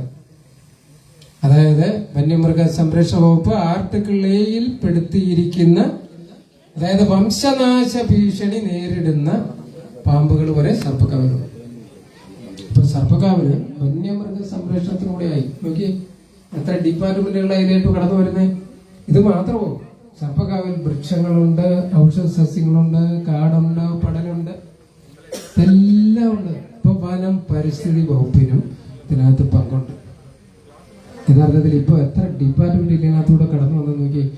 അപ്പൊ നമ്മള് ഇത്രയും ഡിപ്പാർട്ട്മെന്റുകൾ സംയുക്തമായി പരിശ്രമിച്ചാൽ മാത്രമേ ഒരു സർപ്പക്കാവിന്റെ സംരക്ഷണം സാധ്യമാവൂ. അപ്പൊ ഇതിനൊക്കെ അതാത് ഡിപ്പാർട്ട്മെന്റിൽ നിന്ന് ഈ സർപ്പക്കാവുള്ള കുടുംബങ്ങൾക്കൊക്കെ ധനസഹായം കൊടുക്കണം എന്നാണ് നമ്മൾ ആവശ്യപ്പെടുക ഗവൺമെന്റിനോട്. അല്ലാതെ ഇതിനുള്ള ഫണ്ട് മുഴുവൻ ഈ രാഷ്ട്രീയ പാർട്ടിക്കാരും അല്ലെങ്കിൽ ഈ സർപ്പക്കാവ് സംരക്ഷണ സമിതി ആയിട്ട് നടക്കുന്ന സംഘടനയുടെ പ്രവർത്തകർക്കും ഒന്നും കൊടുത്ത് ഇതൊന്നും നമുക്ക് നന്നാക്കാൻ പറ്റത്തില്ല. ഇതൊക്കെ കിട്ടേണ്ടത് അർഹിക്കുന്ന കുടുംബങ്ങൾക്കാണ്. കന്യാകുമാരി മുതൽ ഗോവർണം വരെ നമ്മൾ തപ്പിച്ചെന്നാൽ നമുക്ക് കാണാൻ പറ്റും നൂറുകണക്കിന് കുടുംബങ്ങളുണ്ട്, നൂറുകണക്കിന് സർപ്പക്കാവുണ്ട്. സംരക്ഷിക്കാൻ ഒരു നേരം വിളക്ക് കത്തിക്കാൻ പാടുപെടുന്ന സർപ്പക്കാവും. അവിടെയൊക്കെ ഒരു വിളക്ക് കത്തിക്കാനായിട്ട് ഉള്ള സംവിധാനം, അത് എല്ലാ കാലവും ഇതൊക്കെ സംരക്ഷിച്ചു പോകാൻ കുടുംബങ്ങൾ പാടുപെടും. അത് മാത്രമല്ല, ഇത് എത്ര ചെറുപ്പക്കാരുണ്ടോ, രണ്ട് കുഞ്ഞു മക്കളായി ഫ്രണ്ടിലിരിക്കുന്നു. ഇവരൊക്കെ ഇതിനോട് താല്പര്യമുണ്ടെന്ന് പറയും. നമ്മുടെ പുതിയ തലമുറയ്ക്ക് ഇതിനോട് താല്പര്യമൊന്നും വേണ്ട. ചുറ്റിക്ക് തലക്കടിച്ചു കൊല്ലുന്ന കാലമാണ്. മക്കളെ അച്ഛനെ അമ്മയും കൊല്ലാറുണ്ട്. ഇപ്പൊ പണ്ട് വല്ലതും മിണ്ടുമായിരുന്നോ? വെല്ലിച്ചൻ കയറി വരുമ്പോഴത്തേന് കൊച്ചുമക്കൾ മുന്നിൽ അങ്ങ് എണീക്കും. അച്ഛൻ പണി കഴിഞ്ഞ് കയറി വരുമ്പോഴത്തേന് നടയിലിരിക്കുന്ന മോൾ എണീക്കും, ഭാര്യ എണീക്കും. സ്ത്രീകൾ ആരും ഇവിടെ ഇരിക്കുന്നില്ല, മക്കൾ പോലും ഇരിക്കലായിരുന്നു. ഇന്ന് അങ്ങനാണോ? അച്ഛൻ കയറി വരുമ്പോൾ കൊച്ചുമക്കൾ കാലുമേൽ കാലും എടുത്തു വെച്ച് നടയ്ക്ക് മുന്നിലിരുന്ന് സ്വീകരിക്കും. ആ രീതിയിലേക്ക് കാലം മാറിയിട്ടുണ്ട്. ശകവിടെ മുന്നോട്ട് മാറി മയക്കമരുന്ന് ഇങ്ങനെയൊക്കെയുള്ള കാര്യങ്ങളിലേക്ക് കടന്നപ്പോൾ തലയടിച്ചു പൊട്ടിക്കാൻ തുടങ്ങി.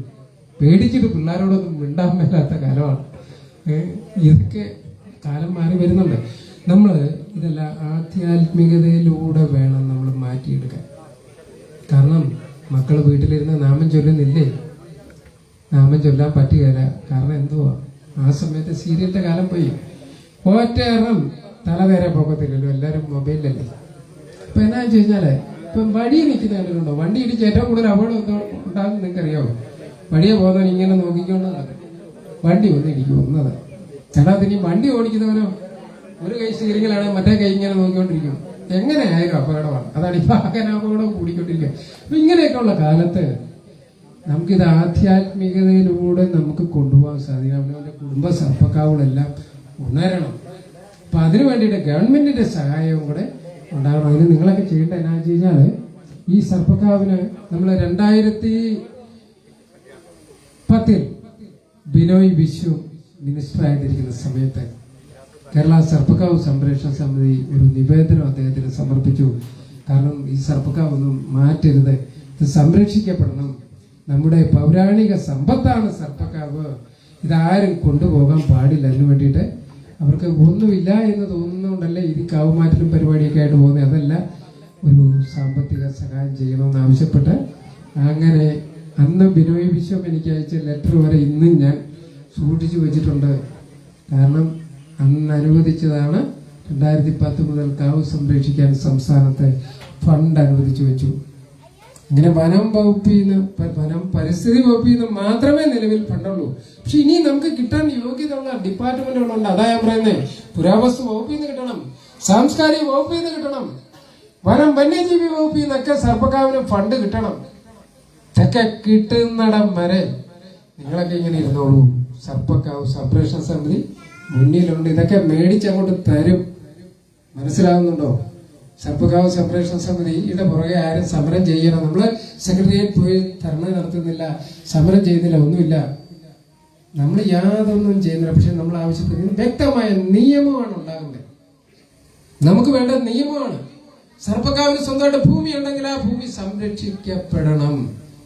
അത് റവന്യൂ രേഖകളിലുണ്ടാണ്. നമ്മുടെ ആവശ്യങ്ങളാണ്. പുരാവസ്തുക്കളായ വിഗ്രഹങ്ങൾ ആരും എടുത്തോണ്ട് പോകാതെ നിരോധിക്കണം. ഇതൊക്കെയാണ് നമ്മുടെ ആവശ്യം.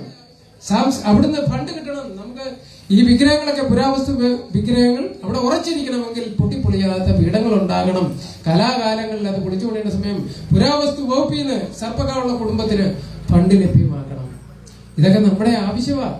ഇതുപോലെ സർപ്പക്കളമെഴുത്ത്, സർപ്പത്തുള്ളലൊക്കെ നടത്തുന്ന കാലത്ത് സാംസ്കാരിക വകുപ്പിൽ നിന്ന് ആ കുടുംബത്തിന് ഫണ്ട് കിട്ടണം. നമ്മൾ ആവശ്യപ്പെടുക ഇങ്ങനെയൊക്കെ പരിപാടി നടത്താൻ. ഇതൊക്കെ കിട്ടണമെങ്കിൽ നമ്മൾ എന്ത് ചെയ്യണം? അദ്ദേഹം പറഞ്ഞു, പ്രസിഡന്റ് മുമ്പ് പറഞ്ഞ പോലെ ഇതെന്ത് ചെയ്യണം എന്നുള്ള ആദ്യപടി. പലരും എന്നോട് ചോദിക്കാറുണ്ട്, ഈ സർപ്പക്കാവ് സംരക്ഷണ സമിതിയിൽ അംഗത്വം കിട്ടാൻ ഞങ്ങൾ എന്താ ചെയ്യേണ്ടത്? അപേക്ഷയുണ്ടോ? അതിനെത്രയാണ് ഫീസ്? നിങ്ങൾ ഒന്നും ചെയ്യണ്ട. അതാണ് അതിന്റെ ഉത്തരം. നിങ്ങളുടെ കുടുംബത്തിൽ സർപ്പക്കാവ് ഉണ്ടോ? അത് സംരക്ഷിക്കാൻ വേണ്ടിയുള്ളതാണ് സർപ്പക്കാവ്. ഇപ്പൊ നമ്മൾ ഗവൺമെന്റിനോട് ആവശ്യപ്പെട്ട് ഇതൊക്കെ കൊണ്ടുവരുമ്പോൾ നിങ്ങൾക്ക് ഇപ്പൊ വനം വകുപ്പിൽ നിന്ന് ഇതിന്റെ ഫണ്ട് കിട്ടും. സർപ്പക്കാവ് സംരക്ഷണ സമിതിയുടെ ആവശ്യപ്രകാരം തന്നെയാണ് അത് കിട്ടുന്നത്. ഇതിനൊരു രാഷ്ട്രീയ പാർട്ടിക്കാരോ ഒരു സാമുദായിക നേതാക്കളോ ആരുടെയും പിന്തുണ ഇല്ലായിരുന്നു. അതുകൊണ്ട് ഈ ഫണ്ട് വനം വകുപ്പിലൂടെ നിങ്ങൾക്ക് കിട്ടണമെങ്കിൽ ആദ്യം നിങ്ങൾ ചെയ്യേണ്ടത് എന്താ, ഒരു ട്രസ്റ്റ് ഉണ്ടാകും. നിങ്ങൾ ഈ സർപ്പക്കാവ് ട്രസ്റ്റ് ഒരു 4-5 പേര് മതി കൂട്ടി ഒരു ട്രസ്റ്റ് ഉണ്ടാക്കണം. ആ ട്രസ്റ്റിനാണ് കിട്ടുന്നത്. കൊച്ചമ്മയുടെ അച്ഛന്റെ പേരിലാണ് സർപ്പക്കാവ് എന്ന് പറഞ്ഞ് വനം വകുപ്പിന്റെ ഓഫീസിലോട്ട് എന്നാൽ കിട്ടത്തില്ല. അത് നിങ്ങളുടെ കുടുംബത്തിലുള്ള ഒരു 4-5 പേര് മതി. പ്രധാനമായിട്ടുള്ള 5 പേര്. ഏറ്റു നിൽക്കാൻ മേലാത്തവരെ ഒന്നും പ്രശ്നത്താക്കമാക്കരുത് കേട്ടോ. നല്ല ചോണക്കൂട്ടന്മാര് നമ്മുടെ പിള്ളേർ കയറി വരട്ടെ, ലേഡീസും ഒക്കെ ആകാം, പെൺകുട്ടികളും ആകാം, ആൺകുട്ടികളും. ഒരു ട്രസ്റ്റ് നിങ്ങൾ ഒരു ഫോം ചെയ്യണം. ഒരു നാഗരാജ ക്ഷേത്രം ട്രസ്റ്റ് ആക്കണം കേട്ടോ. ഇത് ഒരു ട്രസ്റ്റ് ആക്കണം.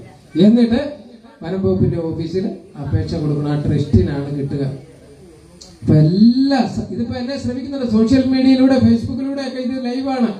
ലോകം മുഴുവനുള്ള എന്നെ ശ്രമിക്കുന്ന എല്ലാവരോടും ഇത് നിങ്ങളുടെ ഒരു വാക്കാണ്. സർപ്പക്കാവുള്ള സംസ്ഥാനത്തെ എല്ലാ കുടുംബങ്ങളോടും നിങ്ങൾ സർപ്പക്കാവ് സംരക്ഷിക്കാൻ ഒരിടത്തും മെമ്പർഷിപ്പ് എടുക്കുമെന്നും വേണ്ട.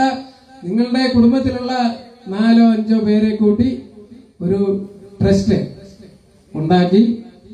ഇപ്പൊ ഇവിടെ മുണ്ടകത്തിൽ നാഗരാജ ക്ഷേത്രം ട്രസ്റ്റ് എന്ന് പറഞ്ഞ രജിസ്റ്റർ നമ്പർ മേടിച്ച് അതിലൂടെ ഓരോ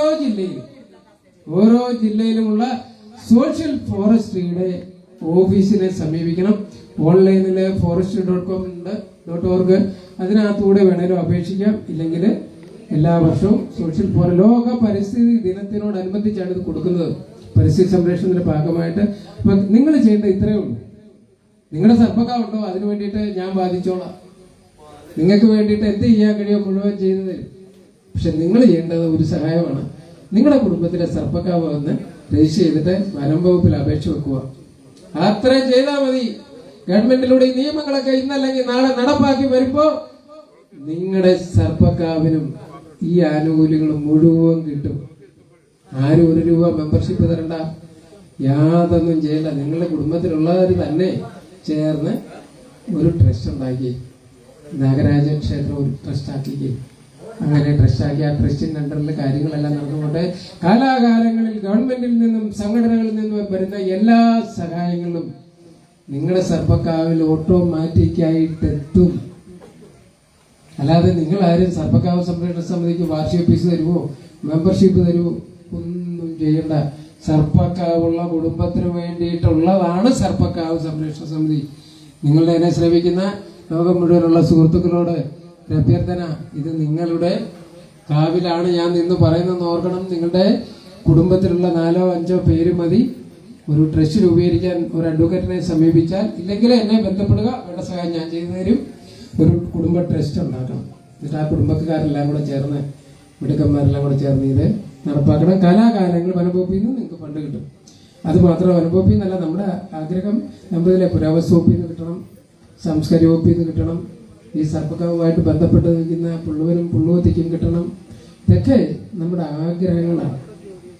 ഇതൊക്കെ എന്റെ ആഗ്രഹം, സർപ്പക്കാവ് സംരക്ഷണ സമിതിയുടെ ആഗ്രഹം എന്ന് പറഞ്ഞാൽ എന്റെ മനസ്സിൽ തോന്നുന്ന ആഗ്രഹങ്ങളാണിത്. ഇതൊക്കെ നിലനിൽക്കാൻ ഇതൊക്കെ വേണമെന്നേ. അങ്ങനെ സർപ്പക്കാവ് ഉണ്ടായി. ഇതൊക്കെ സംരക്ഷിക്കാൻ കേരള സർപ്പക്കാവ് സംരക്ഷണ സമിതി നിങ്ങളുടെ കൂടെയുണ്ട്. ഇനി ഈ സർപ്പങ്ങൾ എന്നാണ് ഉണ്ടായത് അറിയോ? മഹാഭാരതത്തിലുണ്ട്. പുള്ളുവൻപാട്ട് പാടുമ്പോൾ നിങ്ങൾ നാഗോൽപത്തി എന്ന് പറയുന്ന ഒരു ഭാഗമുണ്ട്. ആ നാഗോൽപത്തിക്കകത്ത് പാടും സർപ്പങ്ങൾ എന്നുണ്ടായി എന്ന്.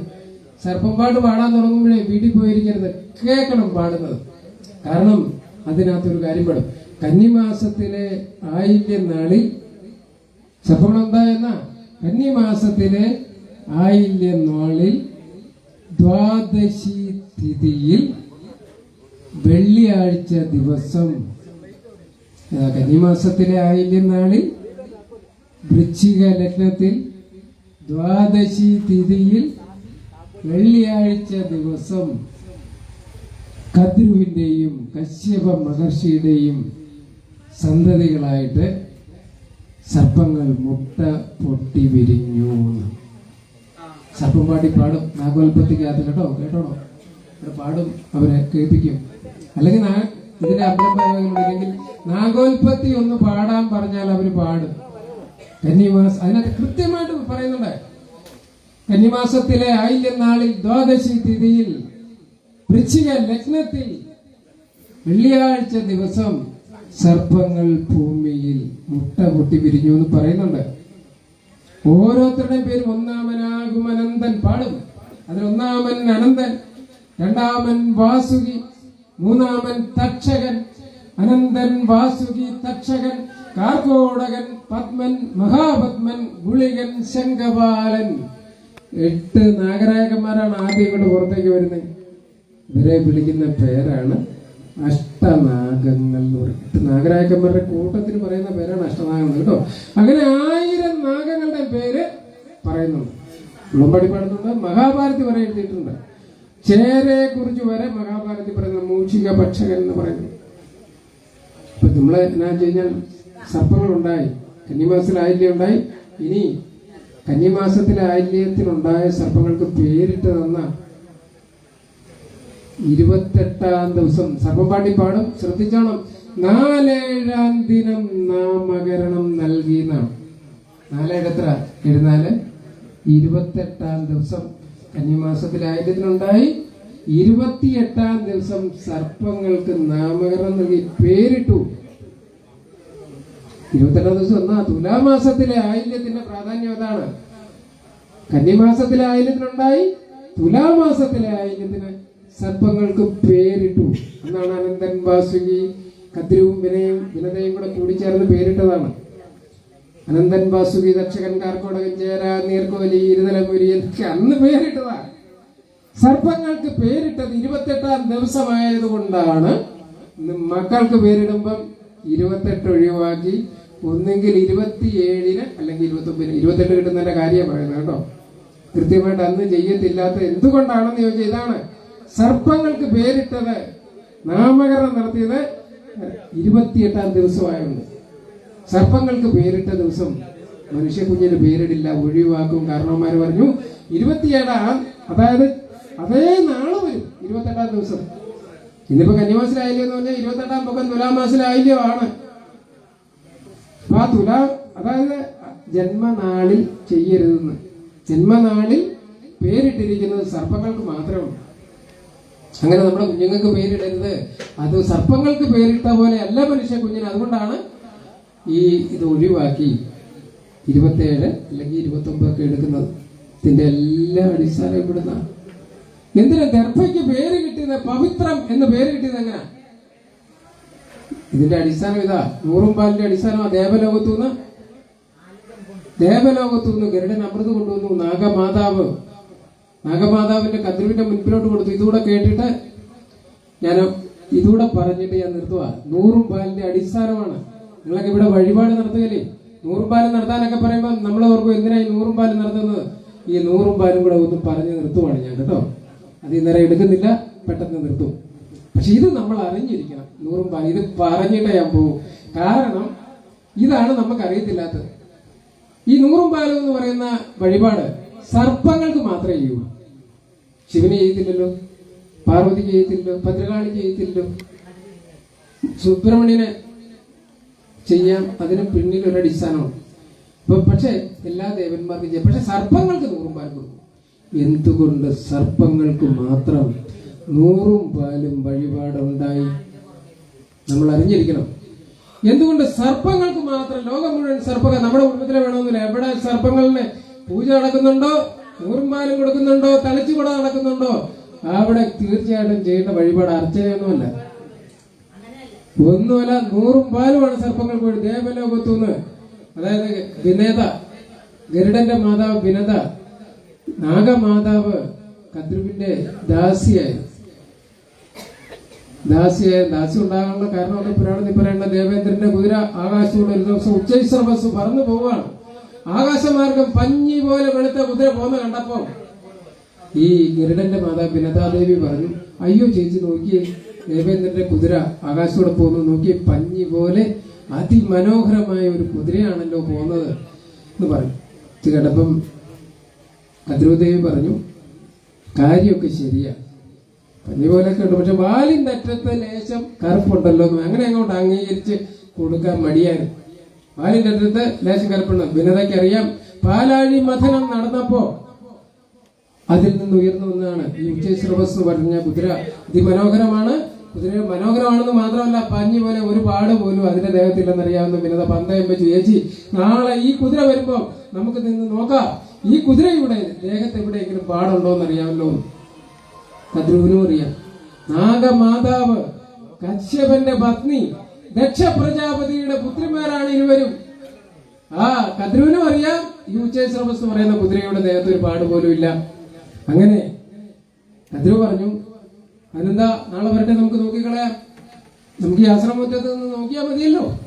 അങ്ങനെ ദേവേന്ദ്രന്റെ കുതിര പിറ്റേ ദിവസം വരാൻ ഇവര് കാത്തിരുന്നു. അങ്ങനെ ദേവേന്ദ്രന്റെ കുതിര വന്നു. അന്നും വൈകുന്നേരം നാഗമാതാവ് കദ്രു സർപ്പങ്ങളെല്ലാം വിളിച്ചുകൂട്ടി. ഇത് പറഞ്ഞു, നിങ്ങൾ ഈ കറുത്ത സർപ്പങ്ങള് നാളെ ദേവേന്ദ്രന്റെ കുതിരയുടെ വാലിന്റെ അറ്റത്ത് കടിച്ചു തൂങ്ങി കിടക്കണം എന്ന് പറഞ്ഞു. ദേവേന്ദ്രന്റെ കുതിര വരുമ്പോ അതിന്റെ വാലിന്റെ അറ്റത്ത് നിങ്ങൾ കടിച്ചു തൂങ്ങി കിടന്നാൽ മതി. മക്കളെ, ദൂരെ നിന്ന് നോക്കുമ്പോ അമ്മ കാണും ഈ കറുപ്പ്, നിങ്ങളുടെ അമ്മ ജയിക്കും. സർപ്പങ്ങൾ പറഞ്ഞു, അത് പാടില്ലല്ലോ, അധർമ്മം ചെയ്യാൻ പാടില്ല, അധർമ്മം ചെയ്യാൻ പാടില്ല, അങ്ങനെ ചെയ്ത് ചതിയിലൂടെ നമുക്ക് ജയിക്കണ്ട എന്നാണ് പറഞ്ഞത്. അങ്ങനെ കദ്രുദേവിക്ക് അങ്ങ് ദേഷ്യം വന്നു.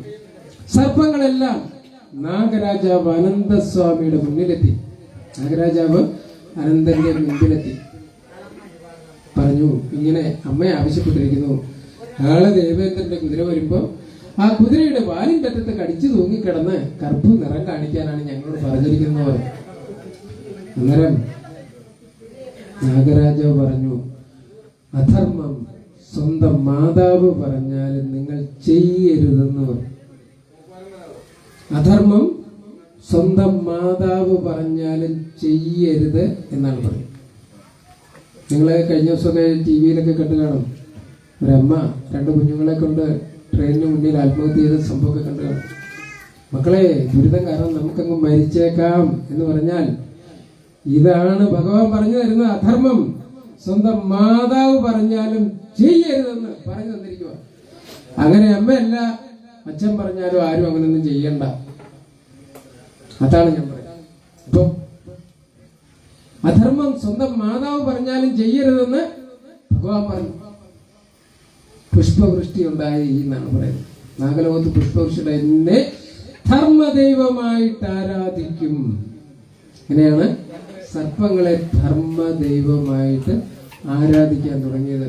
കേട്ടപ്പോഴത്തേനും കദ്രു ദേവിക്ക് അങ്ങ് രോഷമായി. മാതാവാണ്, ഞങ്ങളൊക്കെ പറഞ്ഞില്ല, പെറ്റതള്ള പറഞ്ഞാൽ കേൾക്കാൻ മേലേടാ എന്ന് ചോദിച്ചു പോലെ എന്ന് പറഞ്ഞാൽ അമ്മ പറഞ്ഞു, അങ്ങനെ സ്വന്തം മാതാവ് പറഞ്ഞ് അനുസരിക്കാത്ത നിങ്ങൾ ജനമേജയൻ സർപ്പസത്രം നടത്തുന്ന കാലത്ത് ആ അഗ്നിയിൽ വീണു വെന്ത് ചാമ്പലാകട്ടെന്ന് സ്വന്തം മക്കളെ ശപിച്ചു. നിങ്ങളൊന്ന് ഓർക്കണം, ഇതിനാണ് കാരണവന്മാര് പറഞ്ഞത് മക്കളെ ശപിക്കരുത്. അന്നേരം പറയും, എന്റെ മക്കളെ ഞാൻ ശപിക്കാറില്ലെന്നൊക്കെ പറയുമ്പോ എല്ലാരും പറയാറുണ്ട്. ഈ കുട്ടികളൊക്കെ ഉണ്ടായി വന്ന് വായിലിങ്ങനെ കുഞ്ഞിന് പല്ലൊക്കെ വരും, പാല് കുടിക്കുന്ന നേരത്തെ ഇവൻ അറിയാതെ ഒരു കടി കൊടുക്കുക, ഈ നശിച്ച ജന്തുവിനെ കൊണ്ട് തോറ്റെന്ന് പറയും. ആദ്യം പ്രാവുന്നത് അമ്മയായിരിക്കും എന്നാ പറയാം. കദ്രുദേവി പറയുവാ, ജനമേജയന്റെ സർപ്പസത്രം നടത്തുന്ന കാലത്ത് അതിൽ വീണ് നീയൊക്കെ ബന്ധിച്ച് വെണ്ണീറാവുന്നു. ഇത് കേട്ട് നാരദ മഹർഷി ബ്രഹ്മാവിനോട് ചോദിച്ചു എന്നാ പറയുന്നത്, ഇതെന്താ സ്വന്തം പെറ്റതള്ള മക്കളെ പ്രാകുന്നല്ലോ എന്ന് പറയുക. അന്നേരം ബ്രഹ്മാവ് പറഞ്ഞു കൊടുത്തു എന്നാ പറയുന്നേ, എവള് തുടങ്ങി വെച്ചാലേ ബാക്കിയുള്ളവർക്കൂടെ ഇതിന് മേളിലോട്ട് കയറാൻ പറ്റുന്നത്. അമ്മ പ്രാഗിയൊക്കെ വിട്ടാൽ മതി, ബാക്കി നാട്ടുകാരും മുഴുവൻ തലയെ കയറിക്കോളൂ എന്ന് തുടങ്ങി ഇവിടുന്ന് വെക്കണം. ഇതിനാണ് പറയുന്നത്, അമ്മമാർ ഓർക്കണം മക്കളെ പ്രാകരുത് എന്ന് പറയുന്നത് ഇതുകൊണ്ടാണ്. പോടാ നശിച്ചവരെ ഇതൊന്നും പറയരുത്, നല്ലത് പറഞ്ഞു പഠിക്കാനാണ്. ഈ മുറിഞ്ഞ ഇറങ്ങിനെ കൊണ്ട് തോറ്റുപോയെന്നൊന്നും പറയല്ലെന്ന് മനസ്സിലാകുന്നുള്ളൂ. ഇതിന്റെ ബാക്കിയാണ് പിന്നെ സമൂഹത്തിൽ നിന്ന് കിട്ടുക. അവൻ പിന്നെ കഞ്ചാവ് അടിച്ചില്ലെങ്കിൽ അല്ലേ അത്ഭുതമുള്ളൂ. അതിന് ഇടവരുത്താൻ നിങ്ങൾ അവരോട് നല്ല വാക്ക് സംസാരിച്ച് അവരെ വളർത്തിക്കൊണ്ടുപോകാൻ ബ്രഹ്മാവ് പറയുവാണ്. അപ്പം അങ്ങനെ ശപിച്ചു. ഇങ്ങനെ ഒരു ശാപമൊക്കെ ഉണ്ടായി. അപ്പം പിറ്റേ ദിവസം പക്ഷെ കുറെ സർപ്പങ്ങൾക്ക് അങ്ങ് പേടിയായി. ചേടാ, അഗ്നിയിൽ വീട് ചെല്ലിങ്ങനെ ചത്താലോ. അവരെന്ത് ചെയ്തു? പിറ്റേ ദേവേന്ദ്രന്റെ കുതിര വരുമ്പം അതിന്റെ വാലിന്റെ അറ്റത്ത് കടിച്ചു തൂങ്ങിക്കിടന്നു. ഭൂമിയിൽ നിന്ന് നോക്കി വാലിന്റെ അറ്റത്ത് കറുപ്പ് നിറം കണ്ടു. അങ്ങനെ കദ്രുവിന്റെ ദാസിയായി ഗരുഡന്റെ മാതാവ്. അങ്ങനെയാണ് നാഗമാതാവിന് സഹോദരി സപത്നിയായ വിനത ദാസിയായി. ദാസിയായി ഒരു ദിവസം പറഞ്ഞു, എന്നെ തോളിലെടുത്തോണ്ട് നടക്കാൻ സഹോദരി വിനതയോട് പറഞ്ഞു. നമ്മൾ ഓർത്ത് നോക്കി, സഹോദരി വിനതയോട് പറയുക. അതാണ്, ദാസിയായി കഴിഞ്ഞു കഴിഞ്ഞാൽ ചേട്ടത്തി അനിയത്തി ഒന്നും ഇല്ല. പിന്നെ അവളെ ഭാവം മാറി, അവളെന്റെ ദാസിയാന്നുള്ള പറയുവാണ് എടുത്തോണ്ട്. ഇങ്ങനെയൊക്കെ തുടങ്ങിയപ്പം ഒരു ദിവസം ഗരുഡൻ വന്ന് ചോദിച്ചു. മാതാവ് ഗരുഡനോടും പറഞ്ഞു, ദാസിയുടെ പുത്രൻ ദാസനാണ്. എന്റെ സർപ്പങ്ങൾ കുഞ്ഞുങ്ങളെല്ലാം എടുത്ത് നിന്റെ ദേഹത്തെ പുറത്ത് കയറ്റി ആകാശമാർഗം എല്ലാം ചുറ്റിക്കാണിക്കാനാ പറഞ്ഞു. ഇത്രയും ആയപ്പോഴേ ഗരുഡൻ അങ്ങ് സഖി കേട്ടു. ഇതിനൊരു അറുതി വേണം, എവിടെയെങ്കിലും കൊണ്ട് നിർത്തണ്ടേ. അങ്ങനെ ഗരുഡൻ ചെന്ന് പറഞ്ഞു, ഹേ നാഗമാതാവേ, എന്റെ അമ്മയെ ഈ ദാസ്യത്തിൽ നിന്ന് മോചിപ്പിക്കാൻ ഞാൻ എന്ത് ചെയ്യണം എന്നാണ് ചോദിച്ചത്. എന്റെ അമ്മയെ ഈ ദാസ്യത്തിൽ നിന്ന് മോചിപ്പിക്കാൻ ഞാൻ എന്താണ് ചെയ്യേണ്ടതെന്ന് ചോദിച്ചപ്പോ കഥകളി പറഞ്ഞു, ദേവലോകത്തിൽ നിന്ന് അമൃത് കൊണ്ടുവരാൻ. അങ്ങനെ ഗരുഡൻ ദേവലോകത്തിൽ നിന്ന് അമൃത് കൊണ്ടുവന്നു. വരുന്ന വഴിക്ക് അതൊക്കെ വലിയ കഥയായിട്ട് തന്നെ മഹാഭാരതത്തിൽ കൊടുത്തുണ്ട്. ഞാൻ ചുരുക്കി പറയുകയാണ്.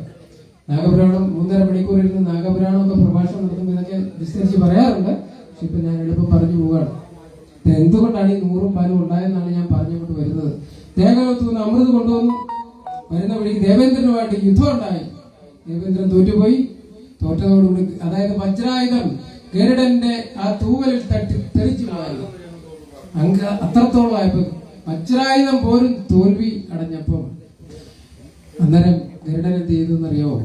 സ്വന്തം കൊക്കുകൊണ്ട് ഒരു തൂവല് ദേഹത്തുനിന്ന് കൊത്തിയെടുത്ത് ആകാശത്തിൽ പറത്തി അങ്ങ് വിട്ടു. എന്തിനാണെന്നറിയോ? ദധിജി എന്ന മഹർഷിയുടെ അസ്ഥി കൊണ്ടുണ്ടാക്കിയതാണ് ഈ ആയുധം, വജ്രായുധം. അതൊരിക്കലും പാഴാകാൻ പാടില്ല. അതുകൊണ്ട് ഇതാ വിനയതനയൻ ഗരുഡൻ ഒരു തൂവൽ കൊഴിച്ചു ആ ആയുധത്തോടുള്ള, ആ മഹർഷിയോടുള്ള ആദര സൂചകമായിട്ട്. അങ്ങനെ ഗരുഡനോട് പറഞ്ഞു, ഗരുഡ, ഈ അമൃത് കൊണ്ടുപോയി ഭൂമിയില് എല്ലാവർക്കും കൊടുക്കരുത്, പ്രത്യേകിച്ച് സർപ്പങ്ങൾക്ക് കൊടുക്കരുത്. ഉഗ്ര സർപ്പങ്ങളാണ്, എല്ലാത്തിനും വിഷമുള്ളതാണ്. ഇതിനൊക്കെ കൊണ്ട് അമൃത് കൊടുത്ത് ഇതിനെ ചിരഞ്ജീവിയാക്കാൻ പാടില്ല. ഗരുഡൻ പറഞ്ഞു, എനിക്ക് ഇത് ആർക്ക് കൊടുക്കണമെന്നൊന്നും ആഗ്രഹമൊന്നുമില്ല. ഒറ്റ ആഗ്രഹമില്ല, എന്റെ അമ്മ ഈ ദാസ്യത്തിൽ നിന്നൊന്ന് മോചിപ്പിക്കണം. അമൃത് കൊണ്ടെല്ലാം പറഞ്ഞു, ഞാൻ അമൃത് അങ്ങോട്ട് കൊണ്ട കൊടുക്കുന്നു. എന്റെ അമ്മയെ മോചിപ്പിച്ച് കഴിയുമ്പോൾ വേണമെങ്കിൽ താങ്കൾ കൊണ്ടുവന്നോളൂ, എനിക്കതിന് പിഴക്കമൊന്നുമില്ല. അങ്ങനെ ദേവേന്ദ്രൻ ഗരുഡന് പിന്നാലെ കൂടി. കദ്രുദേവി ആശ്രമം മുറ്റത്തിൽ ഇങ്ങനെ നിൽക്കുകയാണ്. ഗരുഡൻ ഈ അമൃത കലശവുമായിട്ട് നാഗമാതാവിന്റെ മുൻപിലെത്തി. ഇനിയാണ് 100 പാലിന്റെ അടിസ്ഥാനം തുടങ്ങുന്നത്. ഇതൊക്കെ നിങ്ങൾക്ക് ഇവിടെ ഇന്ന് കാണാം. 100 പാലിനും ചെയ്യുമ്പോൾ നിങ്ങൾ ഇത് കാണണം. കാരണം ഈ സംഭവമാണ് ചെയ്യുന്നത്. അവിടെ ചെന്നു. ഇതിങ്ങനെ നടത്തുന്നതിന്, ദേവലോകത്തുന്നതിന് ഇത്ര കഷ്ടപ്പെട്ട് ഗരുഡൻ അമൃത് കൊണ്ടുവന്നു എന്ന് പറഞ്ഞാൽ ആരെങ്കിലും വിശ്വസിക്കുമോ? ലോകത്തൊരു സാക്ഷി വേണം ഇതിനൊക്കെ. ഒരു പന്തം കത്തിച്ച് അവിടെ കൊണ്ട് കുത്തി വെച്ചു. ഒരു പന്തമാണ് കത്തിച്ച് കുത്തും. ഇവിടെ നോക്കണം, ഒരു പന്തം കത്തിച്ച് അവിടെ കുത്തും. അതിന്റെ മുന്നിൽ ഇല വിരിക്കും, അതിൽ ദർഭ വിരിക്കും. ദർഭയ്ക്ക് മുകളിലേക്ക് ഗരുഡൻ അമൃത കലശം കൊണ്ടങ്ങ് വെക്കും. ആ കൈയൊന്ന് വരച്ചു ഭൂമിയിലേക്ക് ഇത് വെക്കുമ്പം അമൃത കലശം ഒന്ന് തുളുമ്പി അതിൽ നിന്നും കുറെ അമൃത തെറിച്ച് ദർഭയ്ക്ക് മുകളിലേക്ക് വീണു. അങ്ങനെ ദർഭയ്ക്ക് പവിത്രം എന്ന് പേര് കിട്ടി. എന്ന് പറഞ്ഞാൽ മറ്റുള്ളതിനെ ശുദ്ധിയാക്കുന്നതെന്നാണ് അർത്ഥം. ദർഭയ്ക്ക് പവിത്രം എന്ന് പേര് കിട്ടുന്നത് ഇങ്ങനെയാണ്. അതിൽ അമൃത് വീണോണ്ട് ചില തിരുമേനിമാർ പറയുന്നത് ഞാൻ കേട്ടിട്ടുണ്ട്. ഈ അതായത് അനന്തങ്കാവിലെ തന്ത്രിപ്പിക്കൻ, ഗുരുവായൂർ തന്ത്രിപ്പിക്കൻ ചേന്നാസ് ദിനേശൻ നമ്പൂരിപ്പാട, ഇവർ കലശത്തിനൊക്കെ വരുമ്പോൾ ഞാൻ കാണാറുണ്ട്, ഗണപതി ഹോമം നടത്തുമ്പോൾ പോലും കയ്യില് പവിത്രം.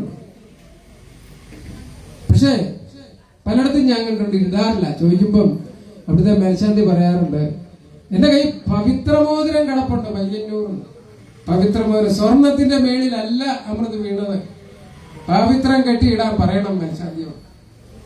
സ്വർണത്തിന്റെ മേളിലല്ല അമൃത് വീണത്, ദർഭയ്ക്ക് മുകളിലാണ്. അതുകൊണ്ടാണ് ദർഭയ്ക്കാണ് പവിത്രം എന്ന് പേര് വീണത്. പയ്യന്നൂർ പവിത്രമോതിരം കയ്യിലിട്ടാലും ഹോമം നടത്തുമ്പോഴേ, മൃത്യുഞ്ജയ ഹോമം നടത്തുമ്പോഴേ യാഗങ്ങള് പവിത്രമാകണം. പവിത്രം കയ്യിൽ കെട്ടിയിടണം. അങ്ങനെയാണ് ദർഭയ്ക്ക് പവിത്രം എന്ന പേര് കിട്ടിയത്. കുഞ്ഞുമക്കളൊക്കെ ഇത് ഓർത്തിരുന്നണം. എങ്ങനെയാണ് ദർഭയ്ക്ക് പവിത്രം എന്ന് പേര് കിട്ടിയാൽ അതിലിങ്ങനെ കിരീടം കൊണ്ടുവന്ന് വെച്ചപ്പോൾ അമൃത ധരിച്ച് ദർഭയ്ക്ക് മുകളിലോട്ട് വീണു. അങ്ങനെ ദർഭ പവിത്രമായി. ഞാൻ ഒരു ദിവസം ഒരു തിരുമേനിയോട് ചോദിച്ചു, ഈ നൂറും പാലിനുമേ ദർഭ ഇട്ടിട്ട് അതിന്റെ മുകളിലാണോ ഇലയിടുന്നേ, അതോ ഇലയ്ക്ക് മുകളിലാണോ ദർഭ ഇട്ടതെന്ന് ചോദിച്ചു. അദ്ദേഹം അങ്ങനെ പറഞ്ഞു, അതെങ്ങനാ ഇലയ്ക്ക് അടിയിൽ ഇട്ട് കഴിഞ്ഞു കഴിഞ്ഞാൽ അമൃത് വീഴുന്നത് എങ്ങനെയാണെന്ന് ചോദിച്ചു. അന്നേരം എനിക്ക് പിടികിട്ടി ഇത് അറിയാവുന്ന ആളാണ്. അതാണ്, ഇലയിട്ടു അതിനു മേളിൽ ദർഭ വിരിച്ചു, അമൃത കലശം അവിടെ വെച്ചു. കത്രുദേവ് പറഞ്ഞു, നിന്റെ മാതാവ് വിരതയെ വിളിച്ചോണ്ട് പൊയ്ക്കോളൂ, ഇന്ന് ഈ നിമിഷം മുതൽ അവൾ ദാസ്യത്തിൽ നിന്നും മോചിതയായിരിക്കുന്നു എന്ന് പറഞ്ഞു. ഗരുഡൻ അമ്മയെ വിളിച്ചോണ്ട് അവിടുന്ന് അങ്ങ് പോയി. ഗരുഡൻ അമ്മയും കൊണ്ട് അവിടുന്ന് അങ്ങ് പോയി.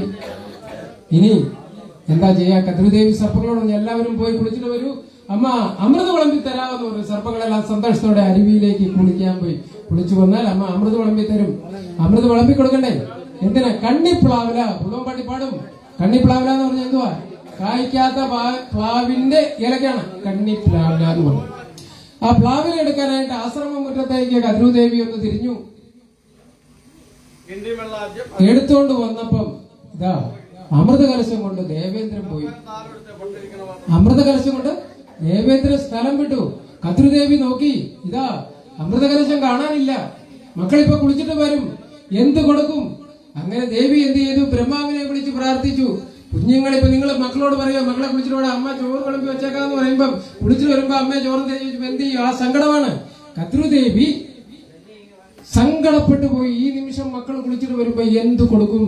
ബ്രഹ്മാവിനെ വിളിച്ച് ദേവി പ്രാർത്ഥിച്ചു. പിതാതാവെ രക്ഷിക്കണേ എന്ന് ബ്രഹ്മാവിനെ വിളിച്ച് പ്രാർത്ഥിച്ചപ്പം അവിടെ പ്രത്യക്ഷപ്പെട്ടു സാക്ഷാൽ വിശ്വകർമാവ്. ഒരു ഓട്ടുരുളി നിർമ്മിച്ച് അങ്ങോട്ട് കൊടുത്തു കയ്യിലോട്ട്. കദ്രുദേവിയുടെ കയ്യിലോട്ട് വിശ്വകർമാവ് പ്രത്യക്ഷപ്പെട്ട് ഒരു ഓട്ടുരുളി നിർമ്മിച്ച് കദ്രുദേവിയുടെ കയ്യിലോട്ട് കൊടുത്തിട്ട് പറഞ്ഞു, ഇതിൽ അരിപ്പൊടി, മഞ്ഞൾപ്പൊടി, ഇളനീര്, കദളിപ്പഴം, കവുങ്ങും പൂക്കുല, എന്തൊക്കെയാ? നൂറും പാലിനുള്ള സാധനങ്ങളാട്ടോ. അന്ന് തുടങ്ങിയതാ നൂറും പാലും. അരിപ്പൊടി, മഞ്ഞൾപ്പൊടി, ഇളനീര്, കദളിപ്പഴം, കവുങ്ങിൻ പൂക്കുല, ഇത്രയും 5 സാധനങ്ങള് ഇത് പാലിൽ കലക്കി കൊടുത്തോളൂ, അവരത് അമൃതായി ഭക്ഷിച്ചോളൂ എന്ന് പറയും. കദ്രുദേവി എന്ത് ചെയ്തു? അവിടെ ആ ഊട്ടൂരിലേക്കകത്തോട് അരിപ്പൊടിയും മഞ്ഞപ്പൊടി, ഇളനീരും, കദളിപ്പഴവും, കവുങ്ങും പൂക്കലും എല്ലാം അങ്ങോട്ട് കലക്കി ഇങ്ങനെ പ്ലാവില കൂട്ടി അങ്ങോട്ട് വെച്ചു. പ്ലാവില കൂട്ടി പ്ലാവിലെല്ലാം തീർന്നു പോയി. പിന്നെ വരുന്ന സർപ്പങ്ങൾക്ക് എന്ത് ചെയ്തു? പച്ചപ്പാള കൂട്ടി വെച്ച് അതിനകത്ത് കൊടുത്തു. അങ്ങനെ കൊടുത്തു ആദ്യം വരുന്നത് ഏറ്റവും ഇളയ സർപ്പക്കുഞ്ഞാണ്. അവൻ വന്ന് നോക്കുമ്പോൾ ഈ ദർഭയുടെ മുകളിൽ അമൃത് വീണ് കിടക്കുന്ന പാട് കണ്ടു. ഒന്ന് നക്കി നോക്കി, നാക്ക് 2ആയി കീറിപ്പോയി. പിന്നാലെ വന്ന സർപ്പം. എന്നിട്ട് അങ്ങനെ ചോര ഒലിപ്പിച്ച് രുചി മനസ്സിലാക്കാതെ ഓരോ സർപ്പങ്ങളും അതിന്റെ മുൻപിലെത്തി അമ്മയുടെ മുന്നേ നാവ് ഇങ്ങനെ നീട്ടി നിന്നു. നൂറും പാലിനും വേണ്ടി നാക്ക് കീറിയിരുന്നോണ്ട് അവർക്ക് രുചിയും മനസ്സിലായില്ല.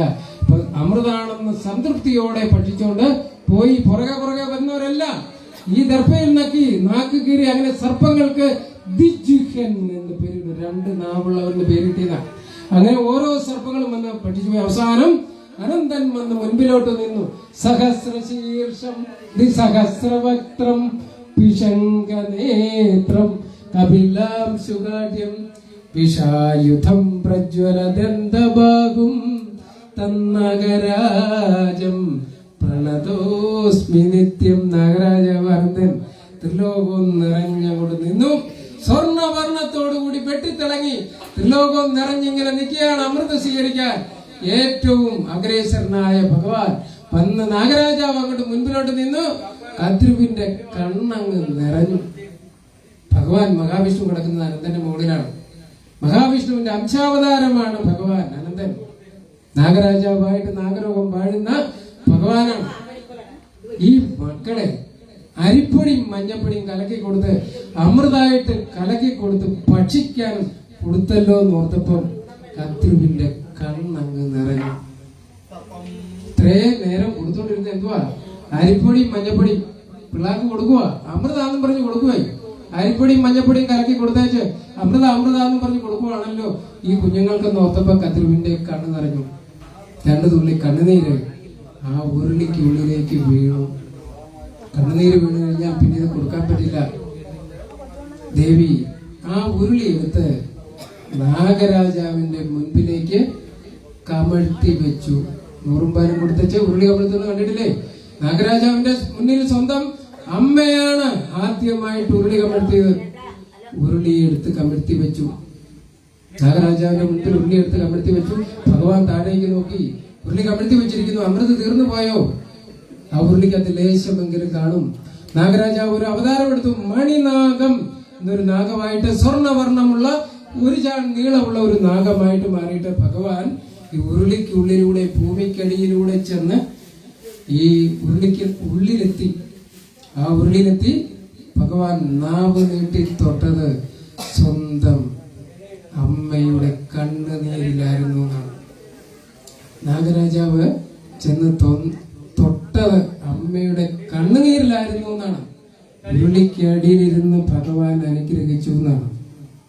എന്റെ അമ്മയുടെ കണ്ണുനീര് വീണ ഇത് ഞാൻ ഇനി മുതൽ അമൃതായിട്ട് ഭക്ഷിച്ചോളാവേ എന്ന് വിളിച്ചു പറഞ്ഞു എന്നാണ് ഉരുളിക്കടിയിൽ. അത്ര സംഭവമാണ്. ഇതാണ് നമ്മൾ ഇന്ന് നടത്തിക്കൊണ്ടിരിക്കുന്നത്. അന്ന് തുടങ്ങിയതാ. അമ്മമാരെയാണ് അനുഗ്രഹിക്കുക എന്ന് പറയുന്നത്. അതാ സന്താനം ഉണ്ടാകാനായിട്ട് സർപ്പങ്ങളെ വിളിക്കുന്നതിന് കാര്യം. കാരണം എന്റെ അമ്മയുടെ കണ്ണുനീര് ചേർത്ത് തന്നത് ഞാൻ ഇനി മുതൽ അമൃതായിട്ട് ഭക്ഷിച്ചോളാവേ എന്ന് ഉരുളിക്കടിയിലിരുന്ന് ഭഗവാൻ പറഞ്ഞു എന്നാണ്. ഇതാണ് ഈ ചെയ്യുന്നത്. ഈ 100 പാലും നിങ്ങൾ ചെല്ലുമ്പോ എല്ലായിടത്തും കാണണം. ഇതൊക്കെ അവിടെ കാണും. പന്തം കൊളുത്തി അങ്ങോട്ട് വെക്കും. അതിന്മേലെ ഇല വിരിക്കും. അതിന്മേളിലെ ദർഭ നിരത്തും. അതിന്മേലെ പ്ലാവല കൊട്ടിയതും പാള കൊട്ടിയതും വെക്കും. അതിലേട്ടാണ് സർപ്പം പാട്ടും പാടി 100 പാലും കോരി കഴിക്കും. എന്നിട്ട് ആ ഉരുളി അവിടെ എടുത്ത് കമഴ്ത്തി വെക്കുമ്പോ ഉരുളിക്കടിയിൽ നാഗരാജാവ് എത്തി നിങ്ങളെ അനുഗ്രഹിക്കുക. 100 പാലും കൊടുത്ത സകലരെയും നാഗരാജാവ് ഉരുളിക്കടിയിലിരുന്ന് അനുഗ്രഹിക്കും എന്നാണ്. അതാണ് എന്റെ അമ്മയുടെ കണ്ണുനീര് ചേർത്ത് തന്നത്. ഞാൻ അമൃതായിട്ട് ഭക്ഷിച്ചോളാവേ എന്ന് ഭഗവാൻ വിളിച്ചു പറഞ്ഞത് നമുക്ക് വേണ്ടി. അതാണ് ഈ 100 പാലിന്റെ അടിസ്ഥാനം. ഇന്നും ഇവിടെ ഈ നിമിഷം തുടങ്ങുകയാണ്. ഈ 100 പാലുമാണ് സർപ്പക്കളത്തിൽ നടക്കുന്നത്. ഈ ഒരു ധന്യ നിമിഷത്തിലേക്ക് എന്നെ വിളിച്ച നിങ്ങൾക്ക് എല്ലാവർക്കും എന്റെ നന്ദി രേഖപ്പെടുത്തുകയാണ്. കേരള സർപ്പക്കാവ് സംരക്ഷണ സമിതി സർപ്പക്കാവുള്ള എല്ലാ കുടുംബത്തിന്റെയും കൂടെയുണ്ട്. ഇവിടെ എല്ലാ ചടങ്ങുകൾക്കും ഈ നാട്ടിലെ എല്ലാ സഹകരണം ഉണ്ടാകണം. സർപ്പങ്ങൾക്ക് ജാതിയില്ല, മതമില്ല, രാഷ്ട്രീയമില്ല. അതുകൊണ്ട് എല്ലാവരും കൂടി ചേർന്ന് ഇത് ഭംഗിയായിട്ട് നടക്കണം. കാരണം എന്നാന്ന് വെച്ച് കഴിഞ്ഞാൽ ഇതിനകത്ത് രാഷ്ട്രീയം ജാതി മതമൊന്നും നിങ്ങൾ കൂട്ടരുത്. അത് പറയുന്നത് എന്നാന്ന് വെച്ച് കഴിഞ്ഞാൽ പാമ്പ് അത് ആര് കയറി ചവിട്ടിയാലും കടിക്കും. നമ്മള് നിരീശ്വരവാദിയാണെന്നും പാമ്പിനറിയത്തില്ല, ചവിട്ടിയാൽ കടിക്കും. ഇനി വിശ്വാസമുള്ളവനാണെന്നും അറിയത്തില്ല, ചവിട്ടിയാൽ കടിക്കും. അതുകൊണ്ട് ചവിട്ടുനിരത്തൊന്നും കിടക്കാതിരിക്കട്ടെ. അതുകൊണ്ട് എല്ലാവരും ഈ ചടങ്ങുകളും നമ്മുടെ പരമ്പരാഗത അനുഷ്ഠാന ചടങ്ങുകളും ഇതെല്ലാം നിലനിർത്തണം. ഇതൊക്കെ നമ്മുടെ ജീവിതത്തിന്റെ ഭാഗമാണ്. നമ്മുടെ അനുഷ്ഠാന ചടങ്ങുകളെല്ലാം നടത്താൻ എല്ലാവർക്കും സർവേശ്വരന്റെ അനുഗ്രഹം ഉണ്ടാകണം. എല്ലാവരും കൂടി ഭംഗിയായിട്ട് ഇവിടെ ഇത്രയും ജനങ്ങളുണ്ട്. എല്ലാവരും കൂടി ഇത് നടത്തുന്ന കാണുമ്പോഴുള്ള സന്തോഷം. പിന്നെ ഇവിടെ ക്ഷണിച്ച ഇതിന്റെ ഭാരവാഹികൾക്ക് വിനോദ് കുമാറിന്, ഉമ്മയ്ക്ക്, എന്റെ ഫ്രണ്ട്സുകൾ എല്ലാവരും ഉണ്ട്. ഇവരെ എല്ലാവരെയും നന്ദിയോടെ ഈ അമ്പലത്തിന്റെ പ്രസിഡന്റ്, ഈ കുടുംബത്തിലുള്ള എല്ലാ അംഗങ്ങളെയും കൊച്ചടക്കം എല്ലാ മക്കളോടും നന്ദി രേഖപ്പെടുത്തുകയാണ്. ഭഗവാന്റെ അനുഗ്രഹം, സർപ്പദൈവങ്ങളുടെ അനുഗ്രഹം നമുക്ക് എല്ലാവർക്കും ഉണ്ടാകാൻ പ്രാർത്ഥിച്ചുകൊണ്ട് നിർത്തുന്നു. നന്ദി, നമസ്കാരം.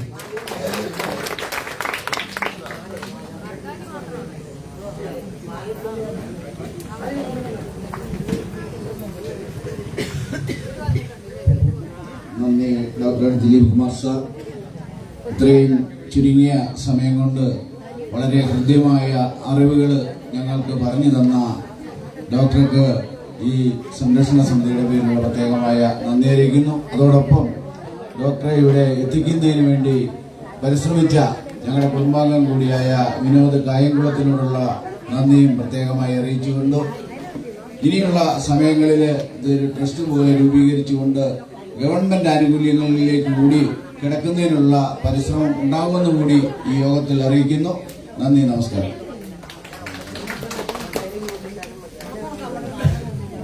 പ്രിയമുള്ളവരെ, ദിലീപ് സാർ പറഞ്ഞതിൽ എല്ലാം കണ്ടുകൊണ്ട് നിൽക്കുന്നത് പോലെയാണ് ദിലീപ് സാർ എല്ലാവരെയും പറഞ്ഞ് മനസ്സിലാക്കിയത്. പക്ഷെ അതിലും അനുഭവസ്ഥനാണ് ഞാൻ. കാരണം എൻ്റെ അച്ഛൻ്റെ അച്ഛൻ കൃഷിക്കാരനായിരുന്നു. എൻ്റെ അച്ഛൻ്റെ അച്ഛൻ ഒരു കൃഷി മോശം വരുമ്പം പറയും, ഈ പ്രാവശ്യം കളിച്ചോടെ നടത്തുവാണ്, പാട്ട് നടത്തുന്നില്ല എന്നൊക്കെ പറയും. അങ്ങനെ പറയുകയാണെങ്കിൽ അന്ന് ആ മുറ്റത്തോട്ടില്ലാലും എവിടെയെങ്കിലും വരും ഇത്രയും നീളത്തിലുള്ള ഒരാള് അവിടെ വന്ന് കിടക്കും. ഞാനും കൂടെ കൂടിയാണ് കൊണ്ടുവന്ന് സർപ്പക്കാട്ടി. നിങ്ങൾക്ക് ആർക്കും അറിയാൻ പാടില്ലാത്തൊരു കാര്യമാണത്. അതിന്റെ വെളിച്ചത്തിലാണ് ഇതിപ്പോ ഇങ്ങനെ ഇത്രയെങ്കിലുമൊക്കെ നമ്മൾ പുരോഗമിച്ച് ഇത്രയും വരെ എത്തി വന്നിരിക്കുന്നത്. അതുകൊണ്ട് ആരും ഇതിന് പിന്മാറാനോ മടി വിചാരിക്കാനോ വരാതിരിക്കാനോ ശ്രമിക്കരുത്. ഞങ്ങളിവിടെ ഈ പരിപാടി നടത്തുമ്പോൾ എല്ലാവരും വന്ന് കൂടുകയും എല്ലാവരും സഹകരിക്കുകയും ചെയ്യണം. അതുപോലെ തന്നെ നമുക്കിവിടെ ഈ ഇടയില്ലാത്ത കാര്യങ്ങൾ എല്ലാവരും അത് മനസ്സിലാക്കി അതിന് കുറച്ച് വീതി വിസ്താരം ഉണ്ടാക്കാനായിട്ടുള്ള ശ്രമം കൂടെ നമ്മൾ ശ്രമിച്ചുകൊണ്ടിരിക്കുകയാണ്. അത് എല്ലാവരും സഹകരിക്കണം. കുടുംബാംഗങ്ങളെല്ലാം സഹകരിച്ചാൽ മാത്രമേ നമുക്കത് വിജയിച്ചു പോകാൻ പറ്റുള്ളൂ. അതുകൊണ്ട് ഇത്രയും പറഞ്ഞുകൊണ്ട് എന്റെ വാക്കുകൾ അവസാനിപ്പിക്കുന്നു. ഈ പ്രതിഷ്ഠാ വാർഷികത്തോടനുബന്ധിച്ച് രണ്ടാമത്തെ കളം ഇവിടെ സമർപ്പിക്കുന്നത് രാജേഷ് കണ്ണന്ത്രിയും രേണുക അനിൽ കൊല്ലാടും കൂടിയാണ്. അവരോടുള്ള പ്രത്യേകമായ നന്ദി കൂടി അറിയിച്ചു നിർത്തുന്നു.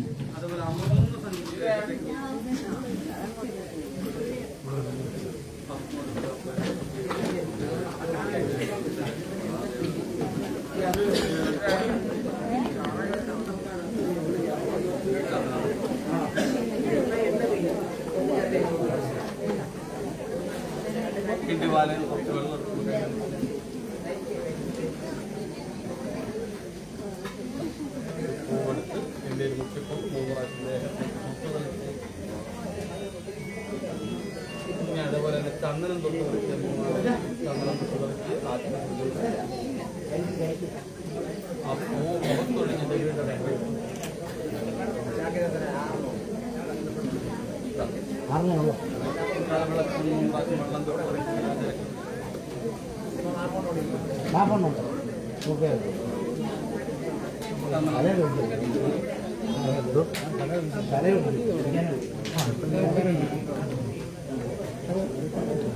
ഫിനിഷ് ചെയ്തോ.